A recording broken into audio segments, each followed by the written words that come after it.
전공을 하고 내가 또 맨날 나는 너무 잘해. 난 너무 노래를 잘해. 탁현민, 곽현아, 김조강수, 곽동수가 함께하는 따뜻한 대중문화 사랑방 나는 딴따라다.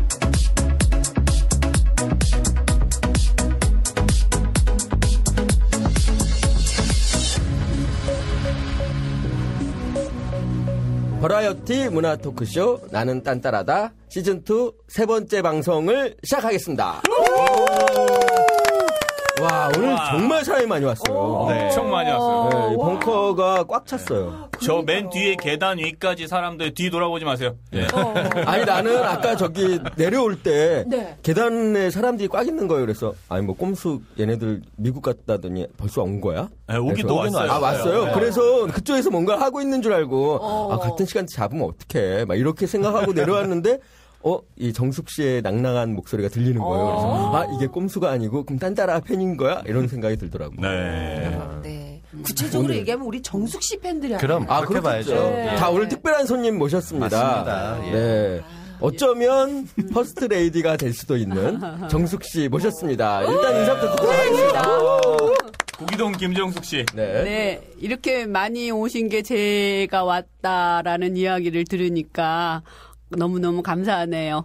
추석 잘 세셨나 모르겠어요. 저는 큰며느리 노릇하느라고 설거지에 시장에 뭐 한참 힘들었습니다. 근데 문재인 후보가 밤도 까고 대추도 따서 주고 그래서요. 괜찮았어요. 밤도 까요? 그럼요. 그건 남자가 꼭 해야 되는 일이니까. 밤까기. 아니 대추도 까고. 아니 대선 후보라서 바쁘시니까 안 하실 수도 있잖아요. 저도요. 바쁘다는 핑계로. 바쁘셔서. 아니지 이제 내가 생선 굽고 뭐 전 부치는 건 내가 하는데 상 차리고 나면 이제 너무 동쪽에는 붉은색을 놓고 뭐 새 머리 뭐 홍동백서 뭐 이런 거. 홍동백서. 그래서 머리는 뭐 그런 걸 다 지키는 집안이신가 봐요. 아 그거는 제사를 하면 기본이니까 그렇게 해서 이제 상 차림은 남편이 하고 이제 하지요. 저희는 근본이 없는 집안이에요. 동쪽에는 아버지가 좋아하는 음식, 서쪽에는 엄마가 좋아하는 음식을 봐요. 그래도 우리도 홍동백서니 뭐 이런 거는 지키긴 해요. 우리도. 우리는 천주교 집안인데도 네. 천주교는 또 이렇게 한국식도 결합이 돼 있잖아요. 그렇죠. 그래서 이렇게 상은 차려놓고 저 후보 댁도 천주교 집안이세요? 네. 그러시구나. 그래서 이렇게 상은 차려놓고 거기서 이제 천주교식으로 기도하거나 그렇게 하죠. 네. 네. 하여튼 우리는 언제부턴가 진짜 아버지가 동쪽에 앉거든요. 동쪽에는 아버지가 좋아하는 거, 서쪽에는 엄마가 좋아하는 거. 되게 좋다. 네, 오늘 문재인 후보의 부인이시면서 또 이렇게 또 그냥 문재인 후보의 부인 말고 최근에 책을 쓰신 작가 김정숙 씨 모셨습니다. 다시 한번 박수 맞이해주겠습니다. 와. 네, 다른 분들은 추석 때 뭐 하셨어요? 저요? 저 추석 때 저는 홍동백서 이런 거 모르겠고 저는 훈제 오리고기 구워 먹으면서 네. 집에서? 네. 그러면서 과일 하나 깎아 먹고 이렇게, 고양이랑 고양이랑 이렇게 뒹굴뒹굴하다가 푹 쉬었습니다. 저는. 네. 그 동수 씨는 인도 갔다 오셨어요? 인도는 안 가고요. 안 갔어요? 그래도 국능활용위원이니까 국 아닙니다. 궁입니다. 궁과 능. 그래서 궁을 한번 갔다 왔고요. 어디 궁에? 네, 덕수궁도 갔다 왔고 경복궁도 갔다 왔는데 한복은 안 입고 그냥. 왜 한복 입고 공짜로? 국무위원 정도면은 한복을 입어줘야지. 그렇지. 국능활용위원인데. 그러지들 말고 인도 사람을 몰다 궁 사람을 몰다 왜 이러십니까? 아니 그러니까 인도에서 이주한 곽동수 형님은 찬드라국타보다는 똥수 형이 훨씬 나은 것 같아요. 네. 똥수가 느낌이 어떠세요? 미안해 나 때문에. 보다는 똥수가 더. 내가 발음이 안 좋아서 제가 곽동수라고 해야 되는데 곽동수라고 이렇게 얘기했더니 그 다음부터 탁현민이 저렇게 놀리는 초등학교 거예요. 이후로 이렇게 집중적으로 놀림 받긴 처음이고요. 뭐 그래도 캐릭터 잡아주려고 하는 것 같아서 하는데 인도보다는 그럼 똥수가 나요? 똥수 형이 훨씬 낫죠. 뭐가 낫게 선택을 어떻게 할 수 있겠어요? 아니 근데 그래도 그나마 둘 중에 선택하라면. 큰 언니. 근데 언니가 오빠가 선택한다고 해서 우리가 그걸로 부르진 않을 것 같아. 아니 그래도 나는 선택하는 거 불러주고 싶어. 진짜 나는 내가 손님 모셔놓고 싸우고 나는 저희 이렇게 하면 집안 처제인데 네. 어떻게 어떻게요? 똥수하지 말고 덩. 동선이가 더 덩 같아요. 더 똥이 어울려요. 아니, 사실은 오기 전에 방송 시작하기 전에 만나 뵀을 때부터 범상치 않은 분이라는 걸 느꼈었는데 얘기 다 잘하고 저 준비하겠습니다. 담배 한 대 피러 나가겠습니다 했더니 가슴털이 이러고 얘기를 하셔가지고 가슴털 보셨어요? 완전 대박인 게 이게 뭐 어떻게 될지 잠깐만 이쪽 손 좀 쳐봐봐. 안 보여. 그 원래 정숙 씨가 본투비 딴따라잖아요. 그렇죠. 맞아요. 성악가. 성악가 출신. 근데 곽동수 선생님 만나자마자 첫 마디가 가슴털이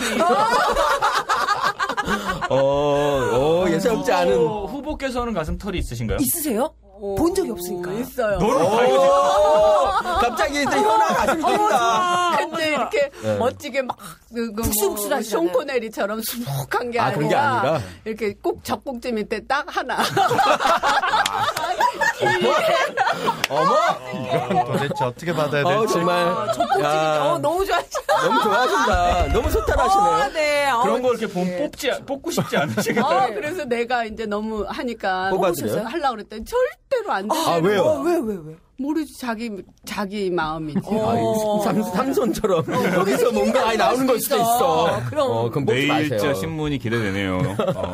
문재인 후보 젖꼭지에 털이 딱 하나. 그럼 정숙 씨는 이렇게 정숙 씨라고 불러도 되는 거죠? 네. 나는 딴따라 들어보신 적은 있으세요? 어저께 이제 준비한다고 어저께 들었어요. 묘태분 어떤 거 들으셨어요? 어떤 회차 들으셨어요? 내용? 추석 선물. 그랬는데 문재인 후보를 자꾸 축혀 세우는 것 같아서 여기 나올 때 조금 방심한 채로 나가도 되는 거 아닌가 생각을 좀 했는데 저희가요? 오늘 여기 와서 보니까는요. 저는 이렇게 그냥 라디오 같이 스튜디오 안에서만 하는 줄 알았어요. 그랬는데 많이들 오신 거 보는 바람에 완전 지금 바짝 긴장하고는 있어요. 긴장하시는데 이러신 거예요? 너무 긴장하지 않으신 것 같아요. 그러니까. 긴장하시는 분이 대선 후보의 가슴털을 얘기하세요. 근데 제가요. 무슨 긴장을 하든 안 하든 누가 뭐라 얘기를 하면은 속일 수가 없어. 이렇게 말을 한 템포 이렇게 바꿔야 되는데 그걸 못해. 그게 제 최대 단점이에요. 저랑 비슷하세요. 저도 그냥 내뱉어요. 근데 이제 그러면 안 된답니다. 맞아요. 자, 오늘은 그 자연인 김정숙 씨로 오신 거 더하기 또 대선 후보 문재인 후보의 부인 김정숙 씨. 그래서 어쩌면 퍼스트레이디 이 두 가지 정체성을 두 가지를 다 갖고 오신 거라서 처음에 이제 일단은 그 대선 후보 전에 자연인 김정숙 씨에 대해서 저희가 여기 처음 출연하면 나는 누구인가 뭐 이런 거 하거든요. 맞아. 그래서 나는 누구인가부터 시작을 해보도록 하겠습니다. 저희가 궁금한 김정숙에 대해서도 여기 계신 분들이 먼저 물어보시면 그것도 도움이 오늘 될 것 진행 같아요. 안정됐어. 진짜? 진행 되게 많이 해서 왔나 아니야. 백지로 머리만 비우고 그 팬심을 가득 채워서. 근데 그 정숙 씨가 쓰신 책을 보니까 팬심을 가득 채운 인터뷰가 훨씬 재밌더라고요. 그래서 나도 팬심을 가득 채우고 와야 되겠다. 보니까 시립 합창단원 출신이시더라고요. 네, 맞아요. 그리고 그것도 잠깐 하신 게 아니고 6년을 하셨고. 그 정도 했어요. 네. 시집 가서 우리 애 낳아서 8개월 큰애 낳았는데 이제 남편이 부산으로 변호사 하러 내려가겠다고 그래서 그냥 그만두고 내려갔어요. 그럼 부산 내려가시기 전까지는 계속 하신 거예요? 네. 그 합창단원 하실 때 재밌었던 일 같은 것들 없으세요? 저희 세종문화회관이 이제 개관하면서 처음에 국립합창단이 있다가 이제 시립합창단을 모집했어요. 근데 걔가 그래서 이제 창단으로 그래서 좀 쉽게 들어갔어요. 그 이후로 서울 시립합창단. 네. 그래 이제 처음에 단원 모집할 때 들어갔다가 4학년 졸업하는 날 해서 이제 했고요. 그랬는데 정말 좋았던 것은 세종문화회관 개관할 때 전 세계 유명한 오케스트라들이 많이 왔어요. 그래서 아주 유명한 뭐 로린 마젤을 비롯하여 그래서 비엔나 필 또 필라델피아 필이 나왔나 뭐 하여튼 많이 들어와서 그 공연 보는데 너무 재밌었어요. 그래서 저희는 이제 오페라 하면은 이제 합창단원으로 하니까 뭐 많이 했지. 라보엠부터 시작해서 세계 유수한 거는 다 했어요. 합창으로. 그러면은 다 뒤죽 있는 역도 맡고 그러셨어요? 내가 그래서 참 좀 그렇지. 괜찮아요. 팔려듭니다. 자세히만 해드릴게요. 쪽팔렸다고. 아니, 성악가가 되면은 자기가 솔로 하고 싶고 이런 건데, 이제 그 못하고 맨날 합창단 하니까는 이제 이러고 잘하는 애들이 뭐라고 이제 하잖아요. 근데 네네. 이제 이렇게 동선을 움직이다가 네. 이제 아주 여주인공이 이렇게 탁 이러고 가잖아. 이제 네. 좀 아주 도도한 듯이 가는데 나는 뭔가 이러고 하는데 하면 당신 역 내 역이 따로 있는데 동선을 침범할 때는 이제 한번 아래 위로 훑어봤다는 기억이 제가 있습니다. 그 컴플렉스인가. 그랬는데 어쨌든 뭐 그렇진 않았죠. 솔로도 되고 싶고 네. 그런 꿈이 항상 있었어요. 네. 음악 처음 시작할 때부터 좀 여쭤보는 것도 좋을 것 같아요. 왜냐하면 그러게. 좀 보수적인 집안에서 물론 뭐 그 시절이 다 그렇긴 네. 했지만 네. 맞아. 딴따라가 음악 된 한다는 것 거잖아요. 맞아. 일명 딴따라. 맞아. 집안에서 네. 뭐 반대나 이런 건 하지 않으셨어요?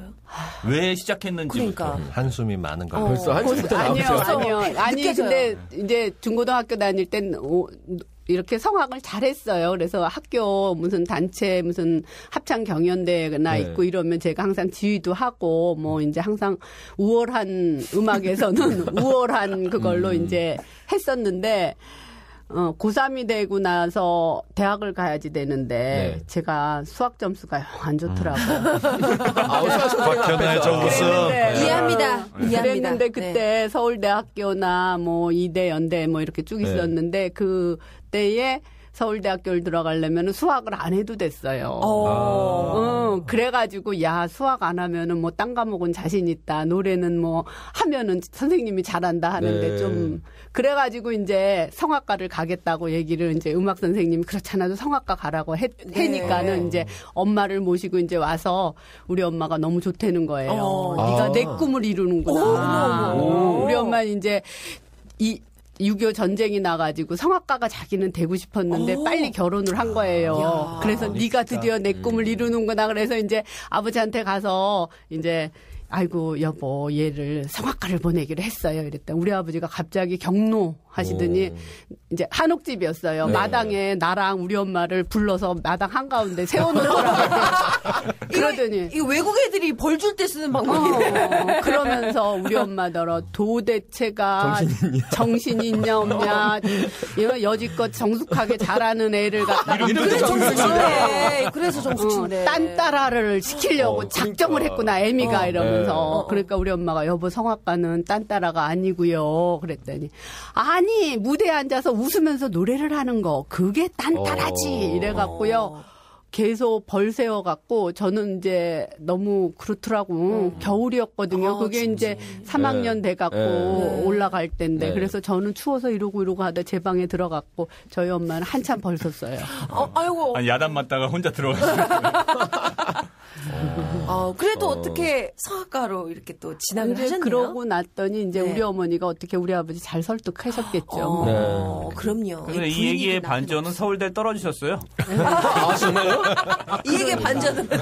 그러니까요. 성악이 노래만 잘한다고 되는 게 아니라 기본으로 뭐 갖춰야 될 게 많이 있어요. 시창, 청음, 피아노, 작곡, 뭐 화성 뭐 여러 가지. 성악을 하려도 작곡을 알아야 돼요. 그렇죠. 이제 그러니까 그거 여러 개를 해야 되니까는 매일 고3 때 그냥 가방 들고 여기 다니고 저기 다니고 하루에 한 과목씩 이제 하는데 그게 금방 이루어지는 게 아니잖아. 암기 과목 같지가 않고. 맞아요. 그래가지고 그래서 예술을 하는 사람들은 그렇게 뭐 특기만 있어서 잘 하는 게 아니라 아주 숙련되게 기술이 습득한 후에 돼야만 진정한 예술인이 되는구나 이런 생각을 대학교 4년 내내 다니면서 했어요. 그 못 미치는 거 자꾸 공부했어요. 해야 그러고 되니까. 보면 사실은 암기 과목이 국영수 같아요. 저는 제일 외울 게 많지 않아요? 국영수가? 국영수. 네. 영어 단어도 그렇고 수학. 근데 사실 수학은 논리학이라서 이제 외우는 걸로 해결하는 게 아닌데 우리나라 이제 수학의 그 학습 방법이 좀 외우게 만들죠. 잘 아는데? 그럼요. 근데 수학을 못해요. 저는 50점 만점에 8점 맞았어요. 그건 박현아가 진짜 특이한 거예요. 그러니까. 얘는 아침에 일어나서 머리가 복잡하고 수술이 잘 안 깨면 미분을 푼다잖아요. 진짜? 그래, 저 오늘 정석 367페이지? 이러면서. 풀다가 나왔어. 웬일, 미쳤나봐요. 네. 근데 그 막상 이제 대학에 그렇게 성악을 전공하러 가셨는데 네. 가셔서는 어땠어요? 그러고 나서는 또 이제 제 잘난 맛에 또 잘나서 했죠. 이제 노래는 이제 잘 하니까. 노래 잘하신다니까. 갑자기 이 대목에서 막 들어보고 싶네. 그만큼 한 소절. 사모님, 저희가 사모님 북콘서트도 하고 여러 번 행사를 했거든요. 노래 잘한다고 좀 하지 마세요. 아니 노래 잘한다고 하시는데 왜? 트윗으로 노래 듣고 싶다는 얘기가 굉장히 많이 왔어요. 그냥 기대감만 갖고 있어요. 진짜? 한 소절만 들어보면 아니 전공 과목이 B 플러스 A 마이너스 받으면 잘하는 거잖아요. 네. 그 잘하는 거예요? 저는 연극영화과 나왔거든요. 근데 연기 실습에서 연기 잘하는 애는 다 A+이었는데. 채점하는 제가 저 자신에 대해서 좀 관대하게 하는가 보네요. 그동안 근데 나왔던 얘기를 종합해 보면 그렇게 하여 성악과를 갔는데 가서 연애를 시작했어요. 그래서 공부를 만나신 시작한 게 거예요. 아니라. 노래는 잘했기 때문에. 그러면 그분이 지금 그분이신 거예요? 맞아요. 솔직하게 얘기하셨네요. 첫사랑은 그 누구에게나 다 저도 있잖아요. 하나 들은 게 그 앞에 누가 있었다. 없었지. 끝까지 없었다고 오리발을 자꾸 내미시는. 오리발 자꾸 내미시면 노래시킬 수도 있어요. 그러니까요. 오리발이 아니라 정말인데. 진짜? 나는 뭐 오리발 끼고 안 살아요. 내 손만. 그러면은 첫사랑과 결혼해서 지금까지. 근데 자, 잠시 망설여서 만사람이 약간 있으셨습니다. 아니 그런데 이제 그렇지 대학교 1학년 때 만나가지고 지금까지 사는 건. 대학교 1학년 때 대단하시다. 근데 이제 첫사랑이야. 내가 이야기를 하고 싶은 건 대학교 1학년 때 딱 만나서 로미오와 줄리엣처럼 눈이 파박한 건 아닌 거지. 아니에요? 그건 이제 세월이 가면서 이제 상대방을 알아가면서. 어떻게 만나셨어요? 그러니까요. 아니요. 맨 첫 번에 내가 대학교 1학년 때 문재인 씨가 법대 3학년이었는데요. 같은 학교요? 네, 경희대학교. 내 친구 오빠가 법대 과대표였어요. 그랬는데 문재인 씨가 자기가 봤을 때 멋지게 생기고 공부도 잘하고 했는데 이제 올 장학생이고 얼굴도 잘생기셨잖아요. 그랬는데 법축전 같은 거 법대에서 축전을 따로 했는데 안 나온다는 거예요. 그러니까 자기가 과대표가 되니까 꼭 불러내고 싶었어요. 그랬더니 제인아 너 좀 온나 이랬더니 엄마 파트너도 없는데 네 이쁜 여자 해주면 내 한번 가지 이랬대요. 그런 말씀을 하셨다고요? 그랬다니까 이제 대학교 3학년 때인데 친구 오빠가 내 이제 대학교 1학년 갓 올라와서 아는 사람 여자 동생이 딱 하나 여자 동생이 있었거든요. 걔가 나랑 친하니까 나를 보고 괜찮다고 생각을 했는지 나를 이제 미팅에 해서 축제에 처음 간 거예요. 4월 달에. 나는 이제 대학교 들어가자마자. 그러고 난 다음에는 좀 그냥 그렇더라고. 왜? 첫인상이 어떠셨어요? 아니 이제 다 서먹하지. 그러고 불꽃이는 일단 안 튀겼으니까. 그러고 그 오빠가 얘기해 줄 때 아랑드롱 같은 남자를 소개해 주겠다는 거라. 환상을 좀 심어주셨네. 그러고 또. 일단 아랑드롱은 아니었다. 제인 씨한테 또 여자를 엘리자베스 테일러 같은 여자를 서로 소개해 얼마나 상심이 컸을까요? 그러니까는 그냥 말장난에 속았구나 이러면서. 근데 문 후보님은 좋아했을 수도 있어요. 촌출신이잖아요. 그리고 서울 여자고. 그러면 일단 한 50점 정도는 주고 가고. 그럼 대학 1학년이니까 지금 20살 때 얼마나 또 이쁘셨겠어. 그 이후로 그거에 대한 얘기는 한 번도 나눠본 적이 없어요. 진짜요? 들은 적이 없으세요? 물어보지도 않았어요. 진짜? 그건 끝까지 안 물어보시는 게 나을 수도 있어요. 그렇지. 나도 그게 조금 떨려. 맞아. 그냥 지금 갖고 있는 생각을 계속 갖고 계시는 게. 그때 나 어땠어 이런 거. 그러니까 괜히 또 이상한 소리 들을 수도 있잖아. 나는 엘리자베스 테일러라 그래서 나갔는데 뭐 이런 얘기 듣는 것보다는 계속 엘리자베스 테일러라고 생각하시는 게 낫다. 근데 촌출신들은 대부분 서울 여자에 대한 환상이 있긴 있어요. 저도 그래요. 저도 나이 먹어서도 서울에서 제일 어렸을 때 로망이 뭐였냐면 서울에서 전학온 얼굴 하얗고 머리 긴 여자. 얘네가 최고였어요. 네, 저는 완전 소나기다. 진짜 천중에 소나기네요, 진짜. 뭐 하천, 인제, 양구 이런 데 있었으니까. 아버님 따라서 이렇게 다녔으니까 저도. 근데 걔들은 정말 달랐어요. 빛깔도 다르고 그리고 꼭 하얀 양말을 신고 다녔어요. 하얀 양말. 네, 하얀 양말. 그치. 손애들은 잘 안 신는. 맞아. 흙이 들어오면은 들어지니까. 발가락이 들어온 것 같고 안 좋거든. 근데 총선 때 그 결혼하면서 결혼식 사진을 난 걸 보면은 지금 말씀했던 이미지들이 아랑드렁하지만 눈도 크고 어딘지 모르게 좀 서구적인 느낌도 있고 분위기 자체도 엘리자베스 테일러나 뭐 좀 서로 실망은 하셨을지 모르지만 그래도 느낌이 이어진 게 저는 궁금한 게 2살 차이란 말이에요. 네. 근데 보통은 그 당시에도 뭐 오라버니나 오빠나 뭐 이렇게 부르는 건데 제인 씨라고 나이 차이에서 부르는 호칭이 정해진 뭐 이유 같은 게 있나요? 그냥 뭐 만나다 보니까 오랜 세월 만나다 보니까 그렇게 됐어요. 그렇다고 우리는 이제 조금 친구 같은 오빠는 선배 이렇게 네, 남자들 뭐 형이나 선배. 근데 이제 제인 씨하고는 어쨌든 남녀 관계 연애로 시작이 되니까 제인 씨라고 그랬죠. 그래서 처음에 법축전하고 1년 동안은 그냥 스쳐 지나가듯이 얼굴 쳐다보고 인사하는 정도였는데 데이트를 안 언제 했어요. 하셨나요? 근데 대학교 4학년 때 이제 정숙 씨가 4학년 때? 네, 남편이 1년 난 후쯤 2학년 되는 거죠. 때 그래서 유신헌법 발의 그 데모할 할 때 이제 저희 남편이 태극기 들고 나가고 막 저기 선언문 읽고 그런데 이제 저도 그때는 참 엄혹한 시절이었어요. 유신 때 막 탱크가 오고 가고 막 맨날 학교 휴업하고 이러던 시기라서 학교에서 하니까 이제 쫓아갔다가 아는 사람이 근데 이제 중요한 거는 딱 알아보는데 얼굴도 알아보지만 제가 첫 법축전 할 때 이 사람이 딴 사람들은 보통 다들 양복을 입고 나온다고 생각을 했어요. 축제니까. 그랬는데 우리 이 사람은 나왔는데 이렇게 쑥색깔 하니까 카키색 비슷한데 약간 내가 봤을 때 좀 아닌 것 같아서 야상 같은 거 그러고 지금도 아니지만 약간 회색의 이제 줄무늬가 들은 바지를 입고 나왔는데 좀 내 마음에 안 들었어요. 아랑드렁은 일단 아닌 거지.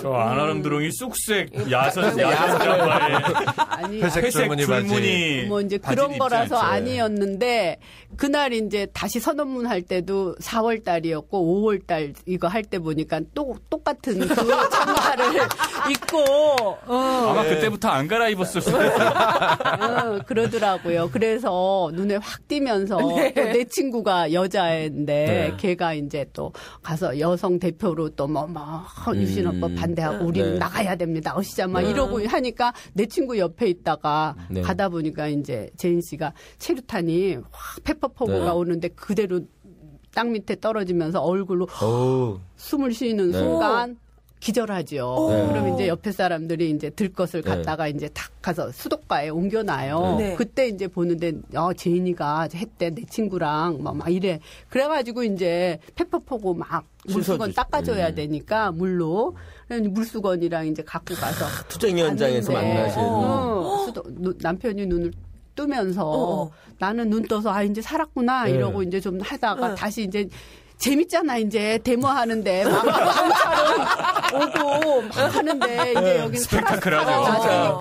영화 지금 영화의 한 장면이에요. 그리고 막 뭐 페퍼포고는 막 자욱한데 도망가야 되나 아니면 나무 밑에 숨어서 뭐 돌을 여자들은 그때 돌을 깨고 날르고 블록 보도블록 깨고 그걸 갖다 줘야 되나 이제 막 당황하면서 이제 뭐 재미도 있고 이러는데 이제 워낙 기세가 등등하게 이제 막 올라오니까는 이제 다 숨어버리고 그다음에 잊어버렸어요.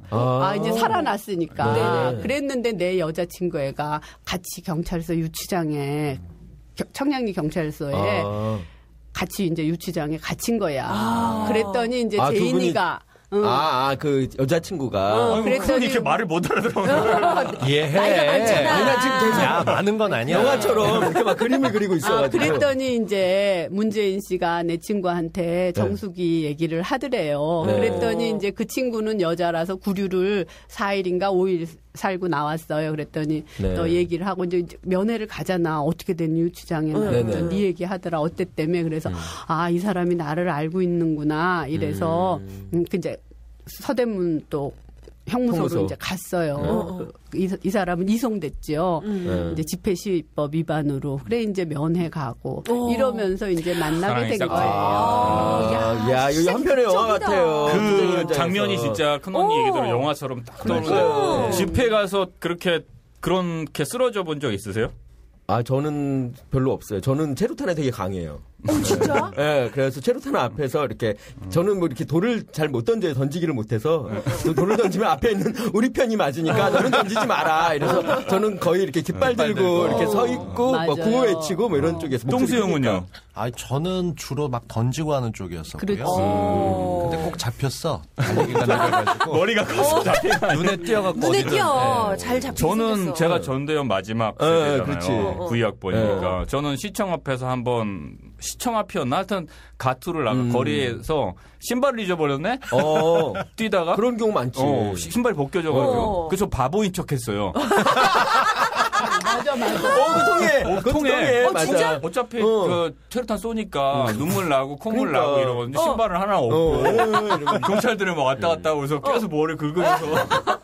긴도 근데 이렇게 경찰이 올 때 경찰이 이렇게 뛰는 방향 이렇게 하면서 같이 뛰면 안 되고 경찰이 올 때 마주보고 걸어가면 돼요. 마주보고 그냥 아무 일도 없었다는 듯이 이렇게 걸어가면 얘는 대마른 애가 아니구나. 왜냐면 다들 다 도망가니까. 선배들이 그렇게 가르쳐줬어요. 그래서 저는 순간 기지를 발휘해서 진짜 거의 포위되다시피 딱 있었는데 바로 그냥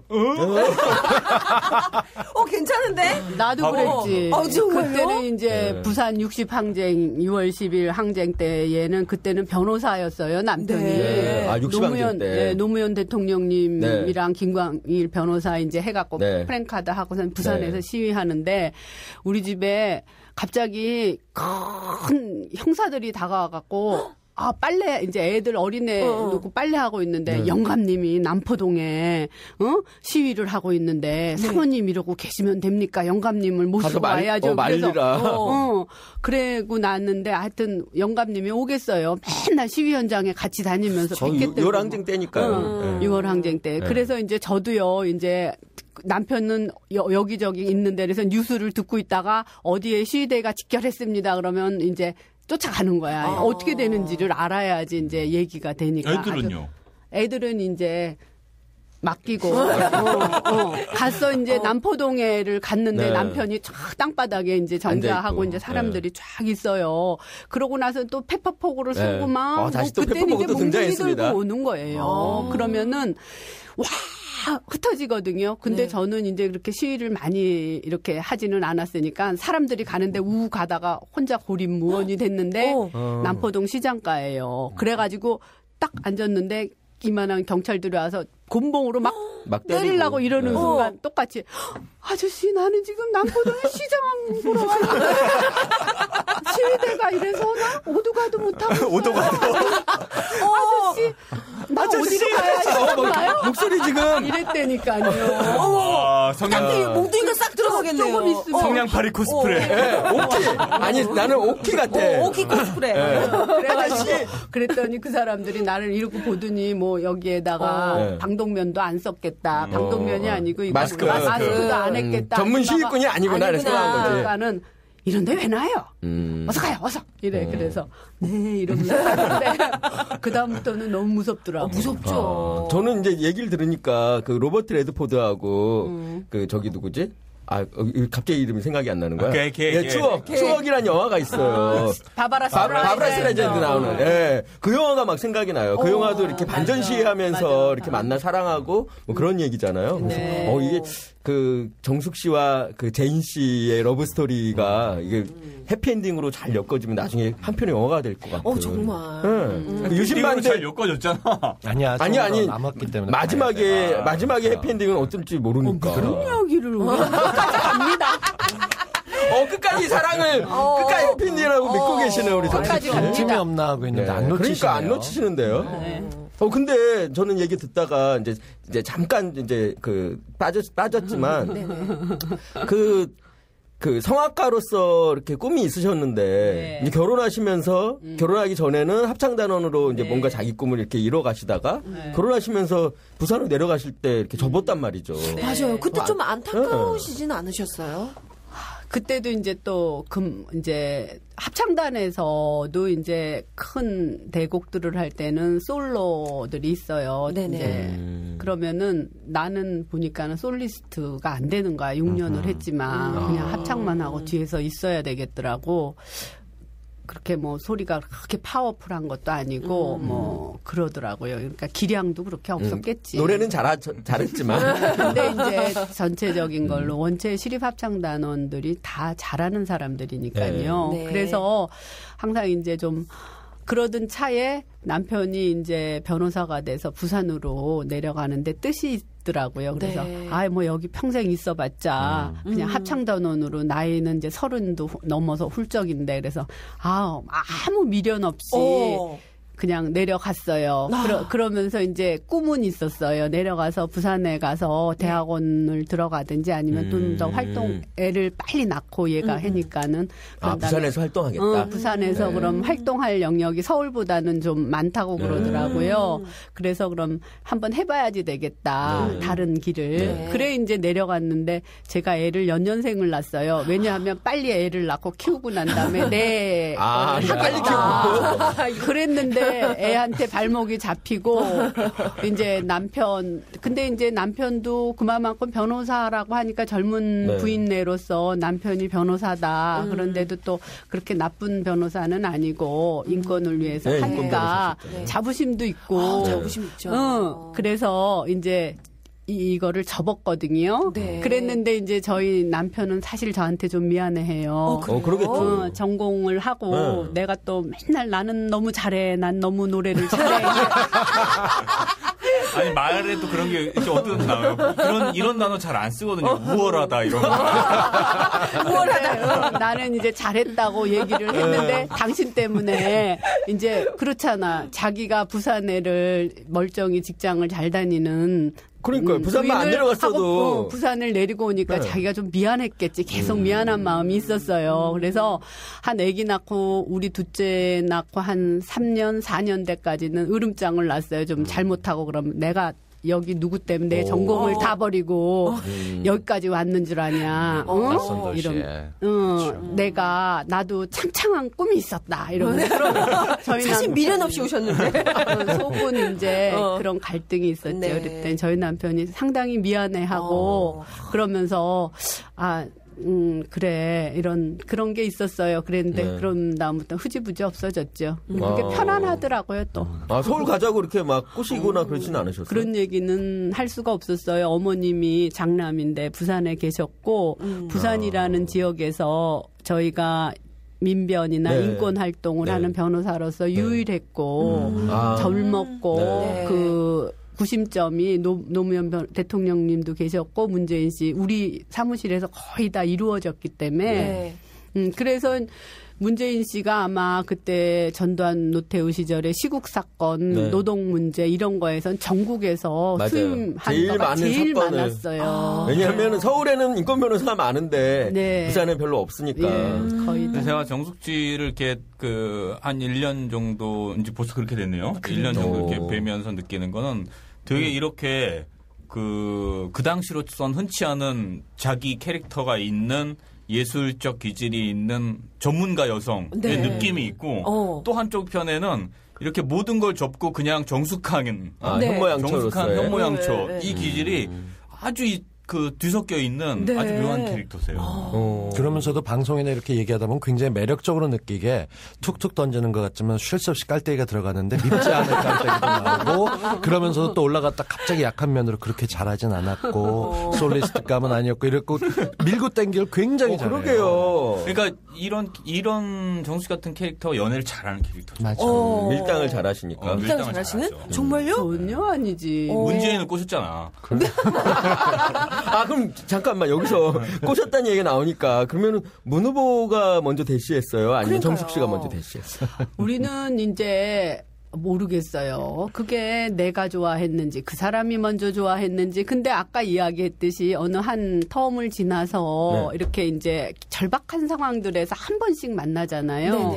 그런데 아까 얘기했듯이 저희 남편이 굉장히 논리적이에요. 그리고 저는 상당히 감성적이고요. 그러니까 이제 어떤 절박한 순간에 구치소에서 면회, 군대에서 면회, 뭐 이런 식이거든요. 오죽했으면 사법고시가 시험이 붙었는데도 유치장에서 내가 당신 2차 합격했다고 얘기할 정도니까. 그러니까 다 영화라니까 지금 이거. 계속 시나리오를 쓰고 있어요 지금. 나도 얼마 전까지만 해도 내 연애 얘기할 땐 너무 재밌었어요. 너무 재밌어요. 스토리가 많아서. 근데 요새는 갑자기 이야기를 하면 대선 후보 부인으로 얘기를 하는 게 아니고 문재인과의 러브 스토리를 자꾸 얘기를 하니까 이제 시들해져. 너무 많이 해서. 너무 많이 해서. 아니 그거를 조금만 더 이렇게 재밌게 만들어주면 괜찮아요. 그랬는데 욕심까지. 되게 귀여우셔요. 이렇게 너무 귀여우세요. 나이가 많으셔서 좀 실례일지 모르지만 되게 귀여우세요. 아니, 귀요미라는 별칭이 딱 붙어서 신문 헤드라인에 귀요미 김종숙 여사 이러고 나가는 걸 보면서 저는 헤드라인에 귀요미라는 게 연애면 말고 딴 데서 보기 힘들거든요. 맞아요. 근데 너무 귀여우시다 진짜. 탁현민 교수가 그래서 귀요미 캐릭터를 샘내고 있잖아요. 본인은 타고난 귀요미라고 얘기하는데 오늘은 조용하고 착한 척하고 있어요. 보기 드물게. 왜냐하면 안경 부셔먹어서 그래요. 안경 비싼 거였어요. 술은 깼죠. 자, 똥수영이 뭐 준비했다는 게 있었어요. 네, 맞아요. 일단 간단한 거. 이신문 20답. 이신문 20답. 오. 굉장히 지금 남편과 친한 척 얘기를 하고 계셨는데 과연 그런지는 확인을 해봐야 됩니다. 남편과 같이 살고 있지만 가장 가깝면서도 먼 사람이 동지인데요. 얼마 전에 문재인 민주통합당 대선 후보가 22문 22답으로 얘기를 했었습니다. 그 문재인 후보에 대해서 얼마나 알고 있는지 여쭤볼게요. 문재인이라는 이름은 어느 분이 지으셨죠?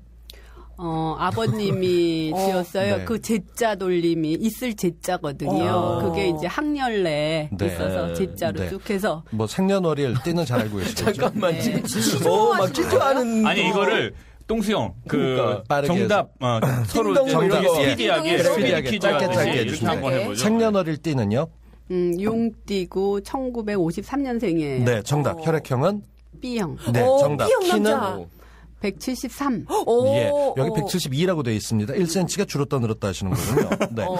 아침에 173. 예. 네. 아니 이런 거죠. 그거는 남자들은 항상 자기 당신들이 좋아하는 여자에게 1cm 차이밖에 안 난 거야. 아니 내가 키를 높인 건 사실 문재인 씨는 172cm로 하는데 나는 남자가 좀 키가 컸으면 좋겠어. 신고 가면 항상 나랑 같이 있는 것 같아서 내가 맨날 당신은 174. 네. 진실되지 못한. 174에서 또 반올림하죠. 175. 아니. 그거는 안 되지. 그거는 자, 계속 질문하겠습니다. 문재인 후보의 그러니까 지금 거짓말을 하나 하셨어요. 네. 문재인 후보의 주량은? 젊었을 때 술 많이 마셨어요.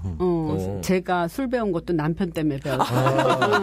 이런. 술 가르쳐주는 남편. 그랬는데 좋다. 요새는 이제 술 잘 안 해요. 못 하고. 네. 예전 소주 여기는 하루 종일 먹어갖고서는 뭐 밤새 도록 먹어갖고 막걸리랑 먹고 대학교 때 어려운 시절이니까. 아니 그래서 간단하게 열병 가고 있어요. 열병? 자, 예전에. 멋있다. 지금은 아니야. 아니란다. 반병. 이러면 안 돼. 반병. 나중에 술버릇 꼭 얘기해주세요. 공식 주량은 소주 한 병, 특별한 술버릇 없고 입으로 느끼는 술맛과 술과 함께 대화를 누가 써준 것 같아. 버릇이라고 할 수는 없지만 1차로 끝내는 편이다. 술버릇 있어요. 있어. 그러니까 이런 게 중요해. 술버릇이라기보다 밤에 잘 때 술을 많이 마시고 오면은 벽을 타고 기어 올라가요. 그 벽까지. 아니. 이거 아무나 할 수 없는 건데. 대단하네요. 스파이더맨이야? 근데 이렇게 서서 가는 게 아니라 땅은 머리에 하고 다리만 막 벽을 누워서 래페를. 오늘 재밌는 거 볼만하네요. 오늘 특종 몇 개 나왔습니다. 가슴에 젖꼭지 옆에 털이 있다 이거. 그래가지고 너무 거기 집착하고 있어. 결혼 초에는 그러고 막 벽을 타고 도니까는 우리 결혼 때는 문갑이라는 걸 꼭 있거든요. 네, 문갑 그럼 있죠. 문갑 위에 이제 소중한 있거나. 뭐 이런 그쵸. 것들을 놓잖아. 그래 남편 술만 많이 마셨다 하면 문갑하고 도자기하고를 막 딴 데다 옮기는 거야 나는. 그 밤에. 전화께서 진짜 웃긴다. 문재인 후보가 술을 마시면 집에 들어오자마자 여보 나왔어. 그리고 물구나무 속이라고 벽을 타고 그러면 도자기를 막 채우시고. 그렇죠. 캠퍼스처럼 이렇게 그림이 생겨요. 자, 문재인 후보 담배는 언제 끊었습니까? 담배는 민정수석 끝나고 나서 히말라야 트레킹 갔어요. 그때부터 딱 끊었어요. 그전에는 그럼 계속 피우셨어요? 그전에는 많이 피우시다가 이제 노무현 대통령 선대위 하기 전에 술을 담배를 끊었어요. 한 1년 넘게. 그랬는데 선대위 맡고 하면서부터 청와대 들어오면서 다시 담배를 또 피기 시작했어요. 그러고 난 다음에 민정수석 끝나니까 그때는 끊더니 지금까지 뭐 절대 술 마셔도 한 대 하는 걸 못 봤어요. 네. 맞나요? 맞아요. 맞습니다. 네. 맞고요. 문재인 후보의 좌우명은? 좌우명은 어렵다. 사람이 먼저다 말고. 이거 어렵다. 뭐 내 마음대로 살겠다. 몰라요. 어려울수록 원칙으로 돌아가라. 라는 얘기. 내 마음대로 살겠다랑 너무 다른데. 근데 포장 좀 해봐. 어떻게 내 되는지. 마음이 내 마음대로가 항상 원칙인 거라. 야, 이렇게 이거 봐. 이렇게. 네. 너무 경고 멋있다. 하나. 정치적 발언. 자, 남편의 취미는? 바둑. 등산, 그다음에 이제 꽃, 나무 가꾸기, 정원 가꾸기 이런 거. 네. 물은 좋아하시나요? 굉장히 좋아해서 저희 남편이랑 스킨스쿠버 많이 하러 다녔어요. 진짜요? 네. 아니, 그 정숙 씨도? 그럼요. 그런데 무정한 게, 이제 저는 이렇게 옷을 벗고 하려면은 텐트가 있어야지. 그냥 이렇게 스킨스쿠버는 그냥 바닷가에 가서 이제 그렇죠. 포인트를 찾아서 가는 건데, 그러면은 다 남성이고 저니까 저는 텐트 있어야지. 그다음에 이제 더 중요한 거는 탱크를 갖고 가면 탱크가 굉장히 탱크 하나 쓰면 30분 쓰는데 내가 내 탱크를 하면 나도 내 탱크 해야지. 텐트 매야지. 그것까진 좋아하네 가겠어요. 그랬는데 점심 밥을 하려고 그러면 내가 스쿠버 하는 날 아침에 점심 밥을 또 싸야 돼. 아침밥 먹고 가야 힘이 나서 하지. 그래서 이제 쫓아다녔는데 그것도 좋았어요. 그랬는데 거기까지 좋았어요. 언제나 그거를 하고 나면은 얼굴이 자국이 남죠. 자국이하고 종단지가 탁 한 대만 해서 안 되겠더라고. 기미가 너무 생겨서. 그래서 이제 제가 좀 안 쫓아다녔는데 수영을 정말 잘해요. 예, 알려진 취미는 바둑, 등산, 스킨스쿠버로 나와 있습니다. 참고하시고요. 자, 좋아하는 음식은요? 좋아하는 음식은 바다, 해물, 회. 이런 특별하게 하나 더 찍어서 얘기하신다면? 회 좋아해요. 회를 비롯한 해산물과 민물 매운탕이나 붕어탕 같은 민물 생선도 좋아한다. 먹는 비위가 좋아. 웬만한 가리는 것 없이 잘 먹어서 싫어하는 음식은 특별히 없다라고 돼 있는데 맞습니까? 네. 싫어하는 거 뭐 있을 것 같은데요. 싫어하는 거? 없어요. 없어요. 네, 다 잘 먹어요. 다 맛있게 드시는 편이에요? 네. 그 어떤 사람들 보면은 세상에는 맛있는 음식과 아주 맛있는 음식이 있다. 그래서 미각이 별로 없는 사람들도 있는데 그러신 편인 거예요? 근데 먹는데도 호기심이 많은 사람이거든요. 그러니까 이제 먹는 것도 이게 무슨 맛일까, 어떤 건가 이런 거가 있어서 뭐 잘 먹어요. B형이네요. B형이 그렇죠. B형이에요? 용감하고 호기심 많고. 자기가 B형이거든. 자기 B형이죠? 그러니까 지금 그렇게 감싸고 있어요.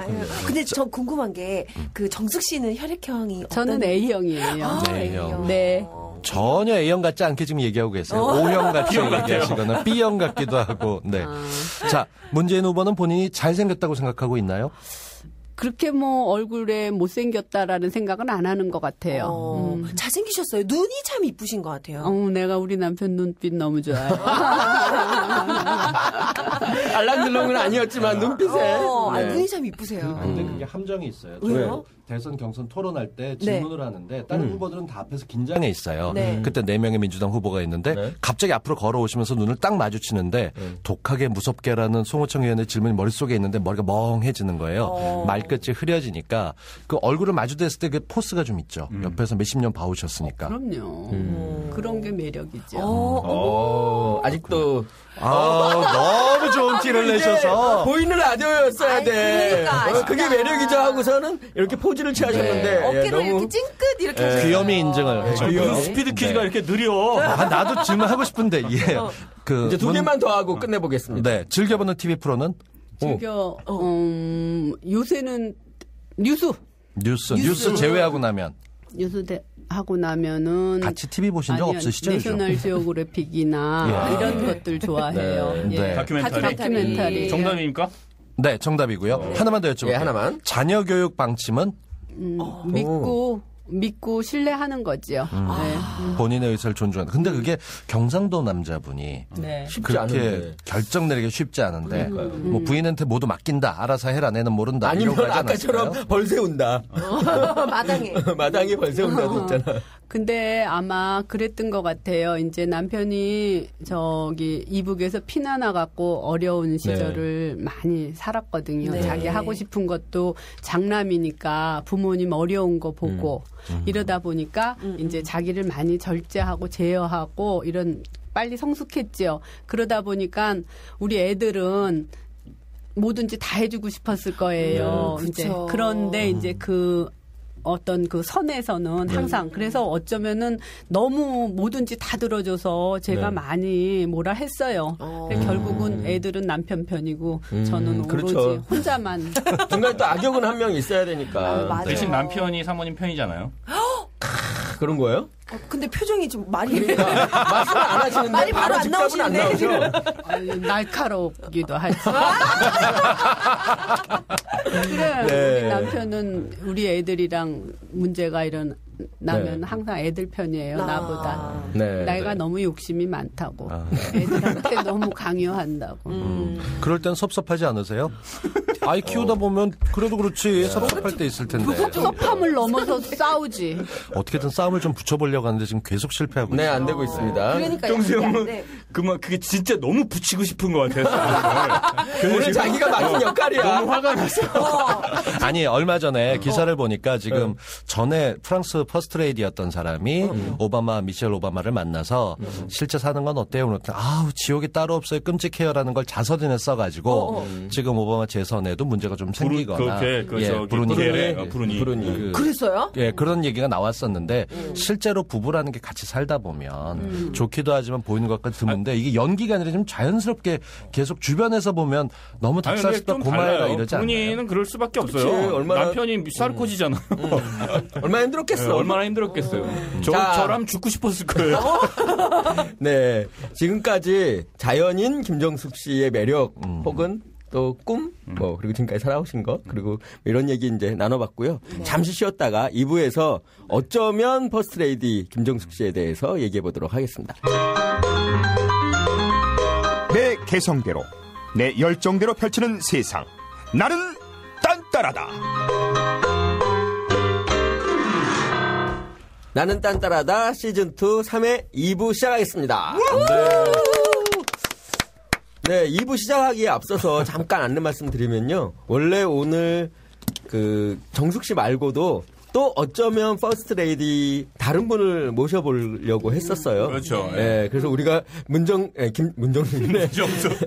김정숙 여사만 이게 단독으로 모시려고 했었던 건 아니다. 근데 이제 그분은 아직까지 이렇게 좀 공개적으로 자리에 나서시는 게 좀 아직까지 부담스러우시다고 직접 저희가 섭외는 했었던 거죠. 예, 섭외는 했었는데. 네, 그리고 고민은 하셨어요. 나올까? 하셨고요. 한 분은 누구한테 말할지를 모르겠어서 말을 못 드린 후보도 한 분 계시죠. 예. 그렇죠. 그분은 드릴 어쩌면 퍼스트 젠틀맨 자리가 비어 있으니. 퍼스트 젠틀맨. 네. 어쨌든 그래서 오늘 귀여운 정숙 씨 혼자만 나와 있는 거니까 우리 이렇게 좀 오해하시지는 않았으면 좋겠다. 편파적이긴 하지만 뭐 일부러 편파적인 건 아닌 거죠. 그렇죠. 그럼요. 자, 그러면 즐거운 마음으로 2부 시작해 보도록 하겠습니다. 네, 2부에서는 이제는 어쩌면 퍼스트 레이디에 대해서 얘기해 보려고 하는데 어쩌면 퍼스트 레이디 정숙 씨 세상과 바람나다라는 책을 쓰셨어요. 네. 제목에 어쩌면 퍼스트 레이디라고 딱 박아 놓으셨는데 거기 이제 서문에도 좀 쑥스럽다 뭐 쓰시긴 하셨지만 정말 어쩌면 퍼스트 레이디 어떤 생각이세요? 글쎄요. 남편이 대통령 후보로 나왔으니까는 대통령 후보는 대통령이 되는 게 꿈이고 저는 이제 서포트하면은 또 이제 대통령이 됐으면 또 바라고 이제 도와주고는 있죠.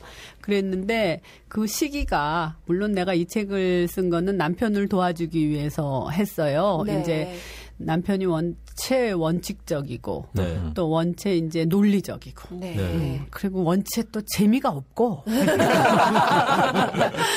그래서 이제 제가 조금 이제 가정주부로 있다 보니까는 좀 부드러운 것도 있고 그래서 아마 저를 쓰면서 이제 만남의 폭을 더 넓히고 싶었겠죠. 그런 의도로 책을 했는데 그 책을 낸 거는 뭐 그런 것을 떠나서 저는 제가 성악을 전공했고 제가 삶을 이렇게 살아온 지금까지의 삶에서 이런 문화에서 떠나본 적이 없었어요. 항상 그것이 나의 생활이었고 그리고 문화에 종사하는 사람들이 정말로 싼 가격에 라디오는 그냥 무임 으로 이제 듣고요. 그러잖아요. 그러면서 항상 같이 해왔고 그다음에 정말로 중요한 것은 예술계의 어떤 하나의 중요한 사람이 크면 그 음악에서 이야기하는 것이 되면은 나도 같이 큰다는 거예요. 예술가. 그러니까 저희가 놀라는 건 조수미 씨가 유명한 소프라노 가수가 돼서 콜로라투라를 할 때 우리 사람들은 조수미만큼 큰 거예요. 그런 것이 굉장히 중요하기 때문에 저는 그런 문화 예술하는 분들에 대해서 참 많은 동경을 가졌고 그분들은 또 어떻게 사는가 이런 거에 대한 관심이 있었어요. 그러니까 첫째는 남편을 도와주고 싶었지만 두 번째는 내가 잘하는 분야에서 내가 익히 알고 있는 분들과의 또 내가 만나보고 싶은 사람들의 만남을 통해서 대중을 소통하는 사람이거든요. 제가 만난 사람들은 문학에는 대중과 소통하지 않았으면 이미 사장됐잖아요. 그렇죠. 지금까지 하나의 탑에 올라온 사람은 소통을 잘했던 분이기 때문에 그분들 이야기를 들으면서 그분들의 마인드를 느끼면서 알고 싶었어요. 소통하는 방법을. 그러면서 이제 거기에는 나의 장점이 또 깔때기지만 내가 알고 있는 장점이 문 후보가 못 가진 장점으로서 보완을 할 수 있다 하는 그런 거였죠. 그래서 이제 책 제목이 퍼스트 레이디라고 그러는 거는 조금 쑥스럽기도 하죠. 그렇지만 이야기를 하면은 우선 첫째 나댄다라는 이야기가 참 싫었어요. 그러나 그러면서도 한 가지, 이건 해볼 수도 있다. 이 시대에는 여성의 지위나 여성이 하는 분야가 굉장히 넓혀졌는데 그 품이 넓어졌는데 그냥 뭐 내조만 하는 여인으로 있기에는 피가 뜨거우시죠? 나의 장점이 너무 많은 거야. 무슨 얘기를 해도 이렇게 깔때기로 마무리가 되는. 재밌지 않으셨어요? 5월 김정숙 교수. 앞에 호 붙이자고. 그랬어요. 그래서 이제 퍼스트 레이디라고 그러는 거에 대해서 조금 두렵기도 했지만 한번 써보자. 긍정적으로. 아차 싶은 적은 없으셨어요? 책 만드는 과정에서? 괜한 거 한 거. 이 책을요, 탁현민 씨가 내자고 처음에 한 건데, 근데 믿음이 갔던 건 저희 남편 책 운명 책을 내면서 북콘서트를 하자 이런 분이 탁현민 씨 마인드에서 일어난 건데, 그게 성공적으로 됐잖아요. 그럼 또 사실은 또 성공적이지 아닌 게 우리가 정치로 끌어내지는 거, 그것을 성공이다 안 성공이다 얘기할 수 없지만 지금 이 시점에. 그러나 어쨌든 지금까지 오게 됐고 이분이 이제 탁현민 씨가 얘기하는 책을 내는 과정, 책을 내서 이루어지는 과정이 내 전화. 깔때기가 기니까. 문재인 씨. 방송하시면서 핸드폰 안 끄시는. 이거 그대로 나가야 돼. 문재인 씨한테 전화 왔네요. 받으세요. 꺼야 돼. 이거 어떻게. 못 돼요. 이거 어떻게 천천히 하세요. 이거 저 배터리를 당황하지 꺼야 마시고 주시고요. 제가 꺼드릴게요. 그래서 했지만 믿었어요. 탁현민 씨가 기획하고 하는 거에. 그러면서도 자신감은 없었지만 한번 도전해보고 싶었어요. 이제 저도 북콘서트를 건대에서 했거든요. 이 책을 내고. 그래서 내가 알고 있는 정말 이 우월감이 어디까지인지, 표창인가 실제인지 그랬는데 조금 소통을 하는 법을 이 책을 낸 것이 굉장히 저한테 중요했던 것은 그분들의 소통하는 마인드를 하면서 내가 나 자신을 다 버렸을 때에만 사람과의 소통이 가능하고 그들의 말을 끄집어낼 수 있고 그들의 마음을 내가 읽을 수 있다. 지금 동수 알겠습니다. 저기 뭔가 나 궁금해서 탁 교수님 또 귀여운 리액션 시작할 때 이렇게 말씀 잘하시는지 알고서 뵀어요? 저는 그러니까 뭐랄까 저는 좀 동물적인 본능이 있어요. 물건이 되겠다 안 되겠다. 여기서 이따가 물건은 근데 그걸 설명할 수는 없어요. 감독들도 그런 촉이 있잖아요. 촉이 있죠. 딱 보면 얘는 딱 보면 뛰겠다, 이 사람을 갖고 무대에 세웠을 때 뭔가 느낌이 있겠다 없겠다 이 정도거든요. 되게 그 감각적인 거죠. 근데 정숙 씨를 처음 만난 게 제 기억에는 문재인 후보의 북콘서트 자리에 관객으로 왔을 때거든요. 네. 근데 딱 봤는데 그런 느낌이 있었어요. 그래서 애드립으로 무대 위에 나와서 한마디 하긴 했는데 너무 잘하시는 거예요. 말을. 아, 준비 안 되고. 준비 안 됐죠. 그러니까. 미리 짠 거 아니니까. 진짜? 네. 그래서 이분 가지고 아니 그 무대에 서셨던 경험이 또 있으셨으니까. 그래서 그건 나중에 알았어요. 저는 몰랐고. 그리고 본인이 노래를 잘한다는 얘기를 본인 입으로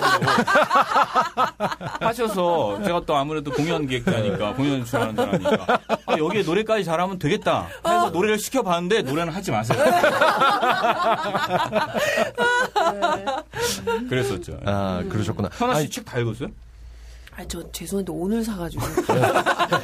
아니, 현아는 책은 갖고 오는데 안 읽는 저번에 공원이 책도 의자놀이도 안 읽지. 그렇지. 그날 또 얘는 그게 압권이었죠. MBC 파업 얘기하는데 2년 전, 3년 전 파업 얘기. 그때 일부러 짜고 한 줄 알았다니까. 아니에요. 청취자 입장이었지만. 저는 그 정도로 앞서가지 않아요. 네. 다 읽으셨어요, 큰언니는? 네, 저는 좋았던 게 네네. 그러니까 어쩌면 퍼스트 레이디가 되실 분인데 그리고 그 전에도 어쨌든 그 대통령 비서실장의 부인이셨잖아요. 그리고 지금은 국회의원의 부인이시고. 그런데 정말 대중 예술을 이렇게 실생활에서 많이 접하고 계시구나 이분이. 네. 그래서 뭐 가요도 많이 듣고 TV 드라마도 많이 보시고 영화도 보시고 그런 것들이 이렇게 굉장히 이렇게 친밀감이 있다랄까.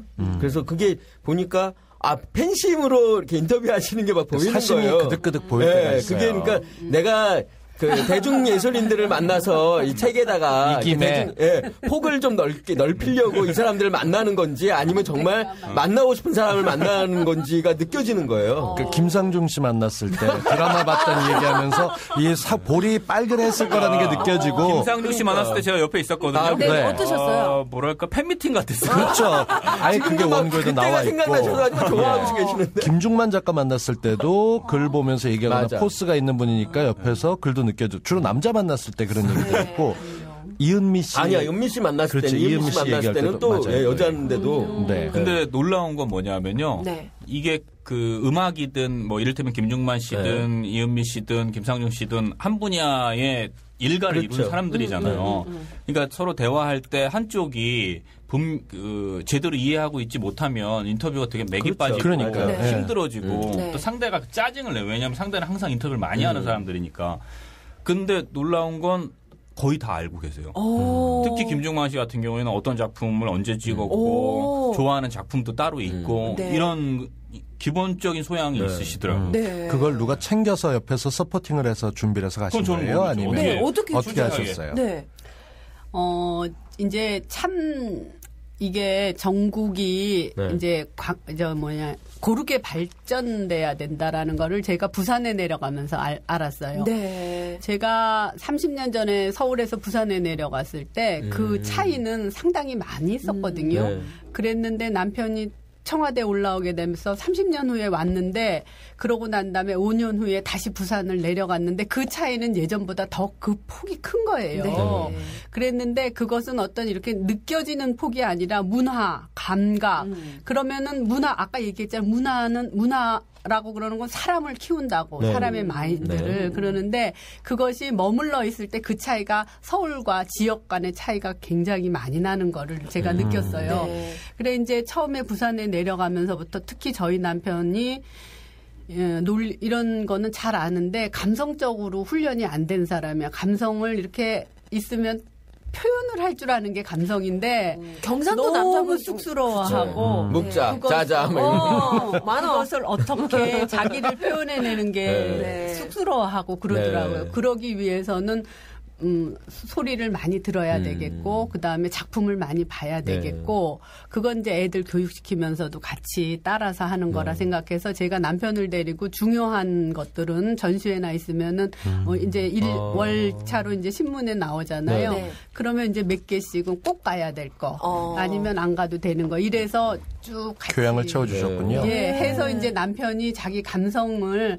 참 아름답고 따뜻한 사람이거든요. 네. 근데 사람이 봤을 땐 이런 눈빛의 단호함이나 얼굴에 이런 각도 지고 그랬잖아요. 그런 거에서 좀 어렵고 무섭다는 사람도 있어요. 그리고 항상 변호사가 이런 상담을 하러 오니까 사람이 위축된 상태에서 변호사를 만나잖아. 그렇죠. 그러니까 이제 이 사람이 젊은데도 따뜻함이 있는데도 좀 어려워하는 거예요. 근데 알고 보니까 참 좋은 사람이다라는 이야기를 해서 자기 감성을 표현하면은 참 좋은 사람일 것 같다 해서 그런 것들을 계속 같이 했죠.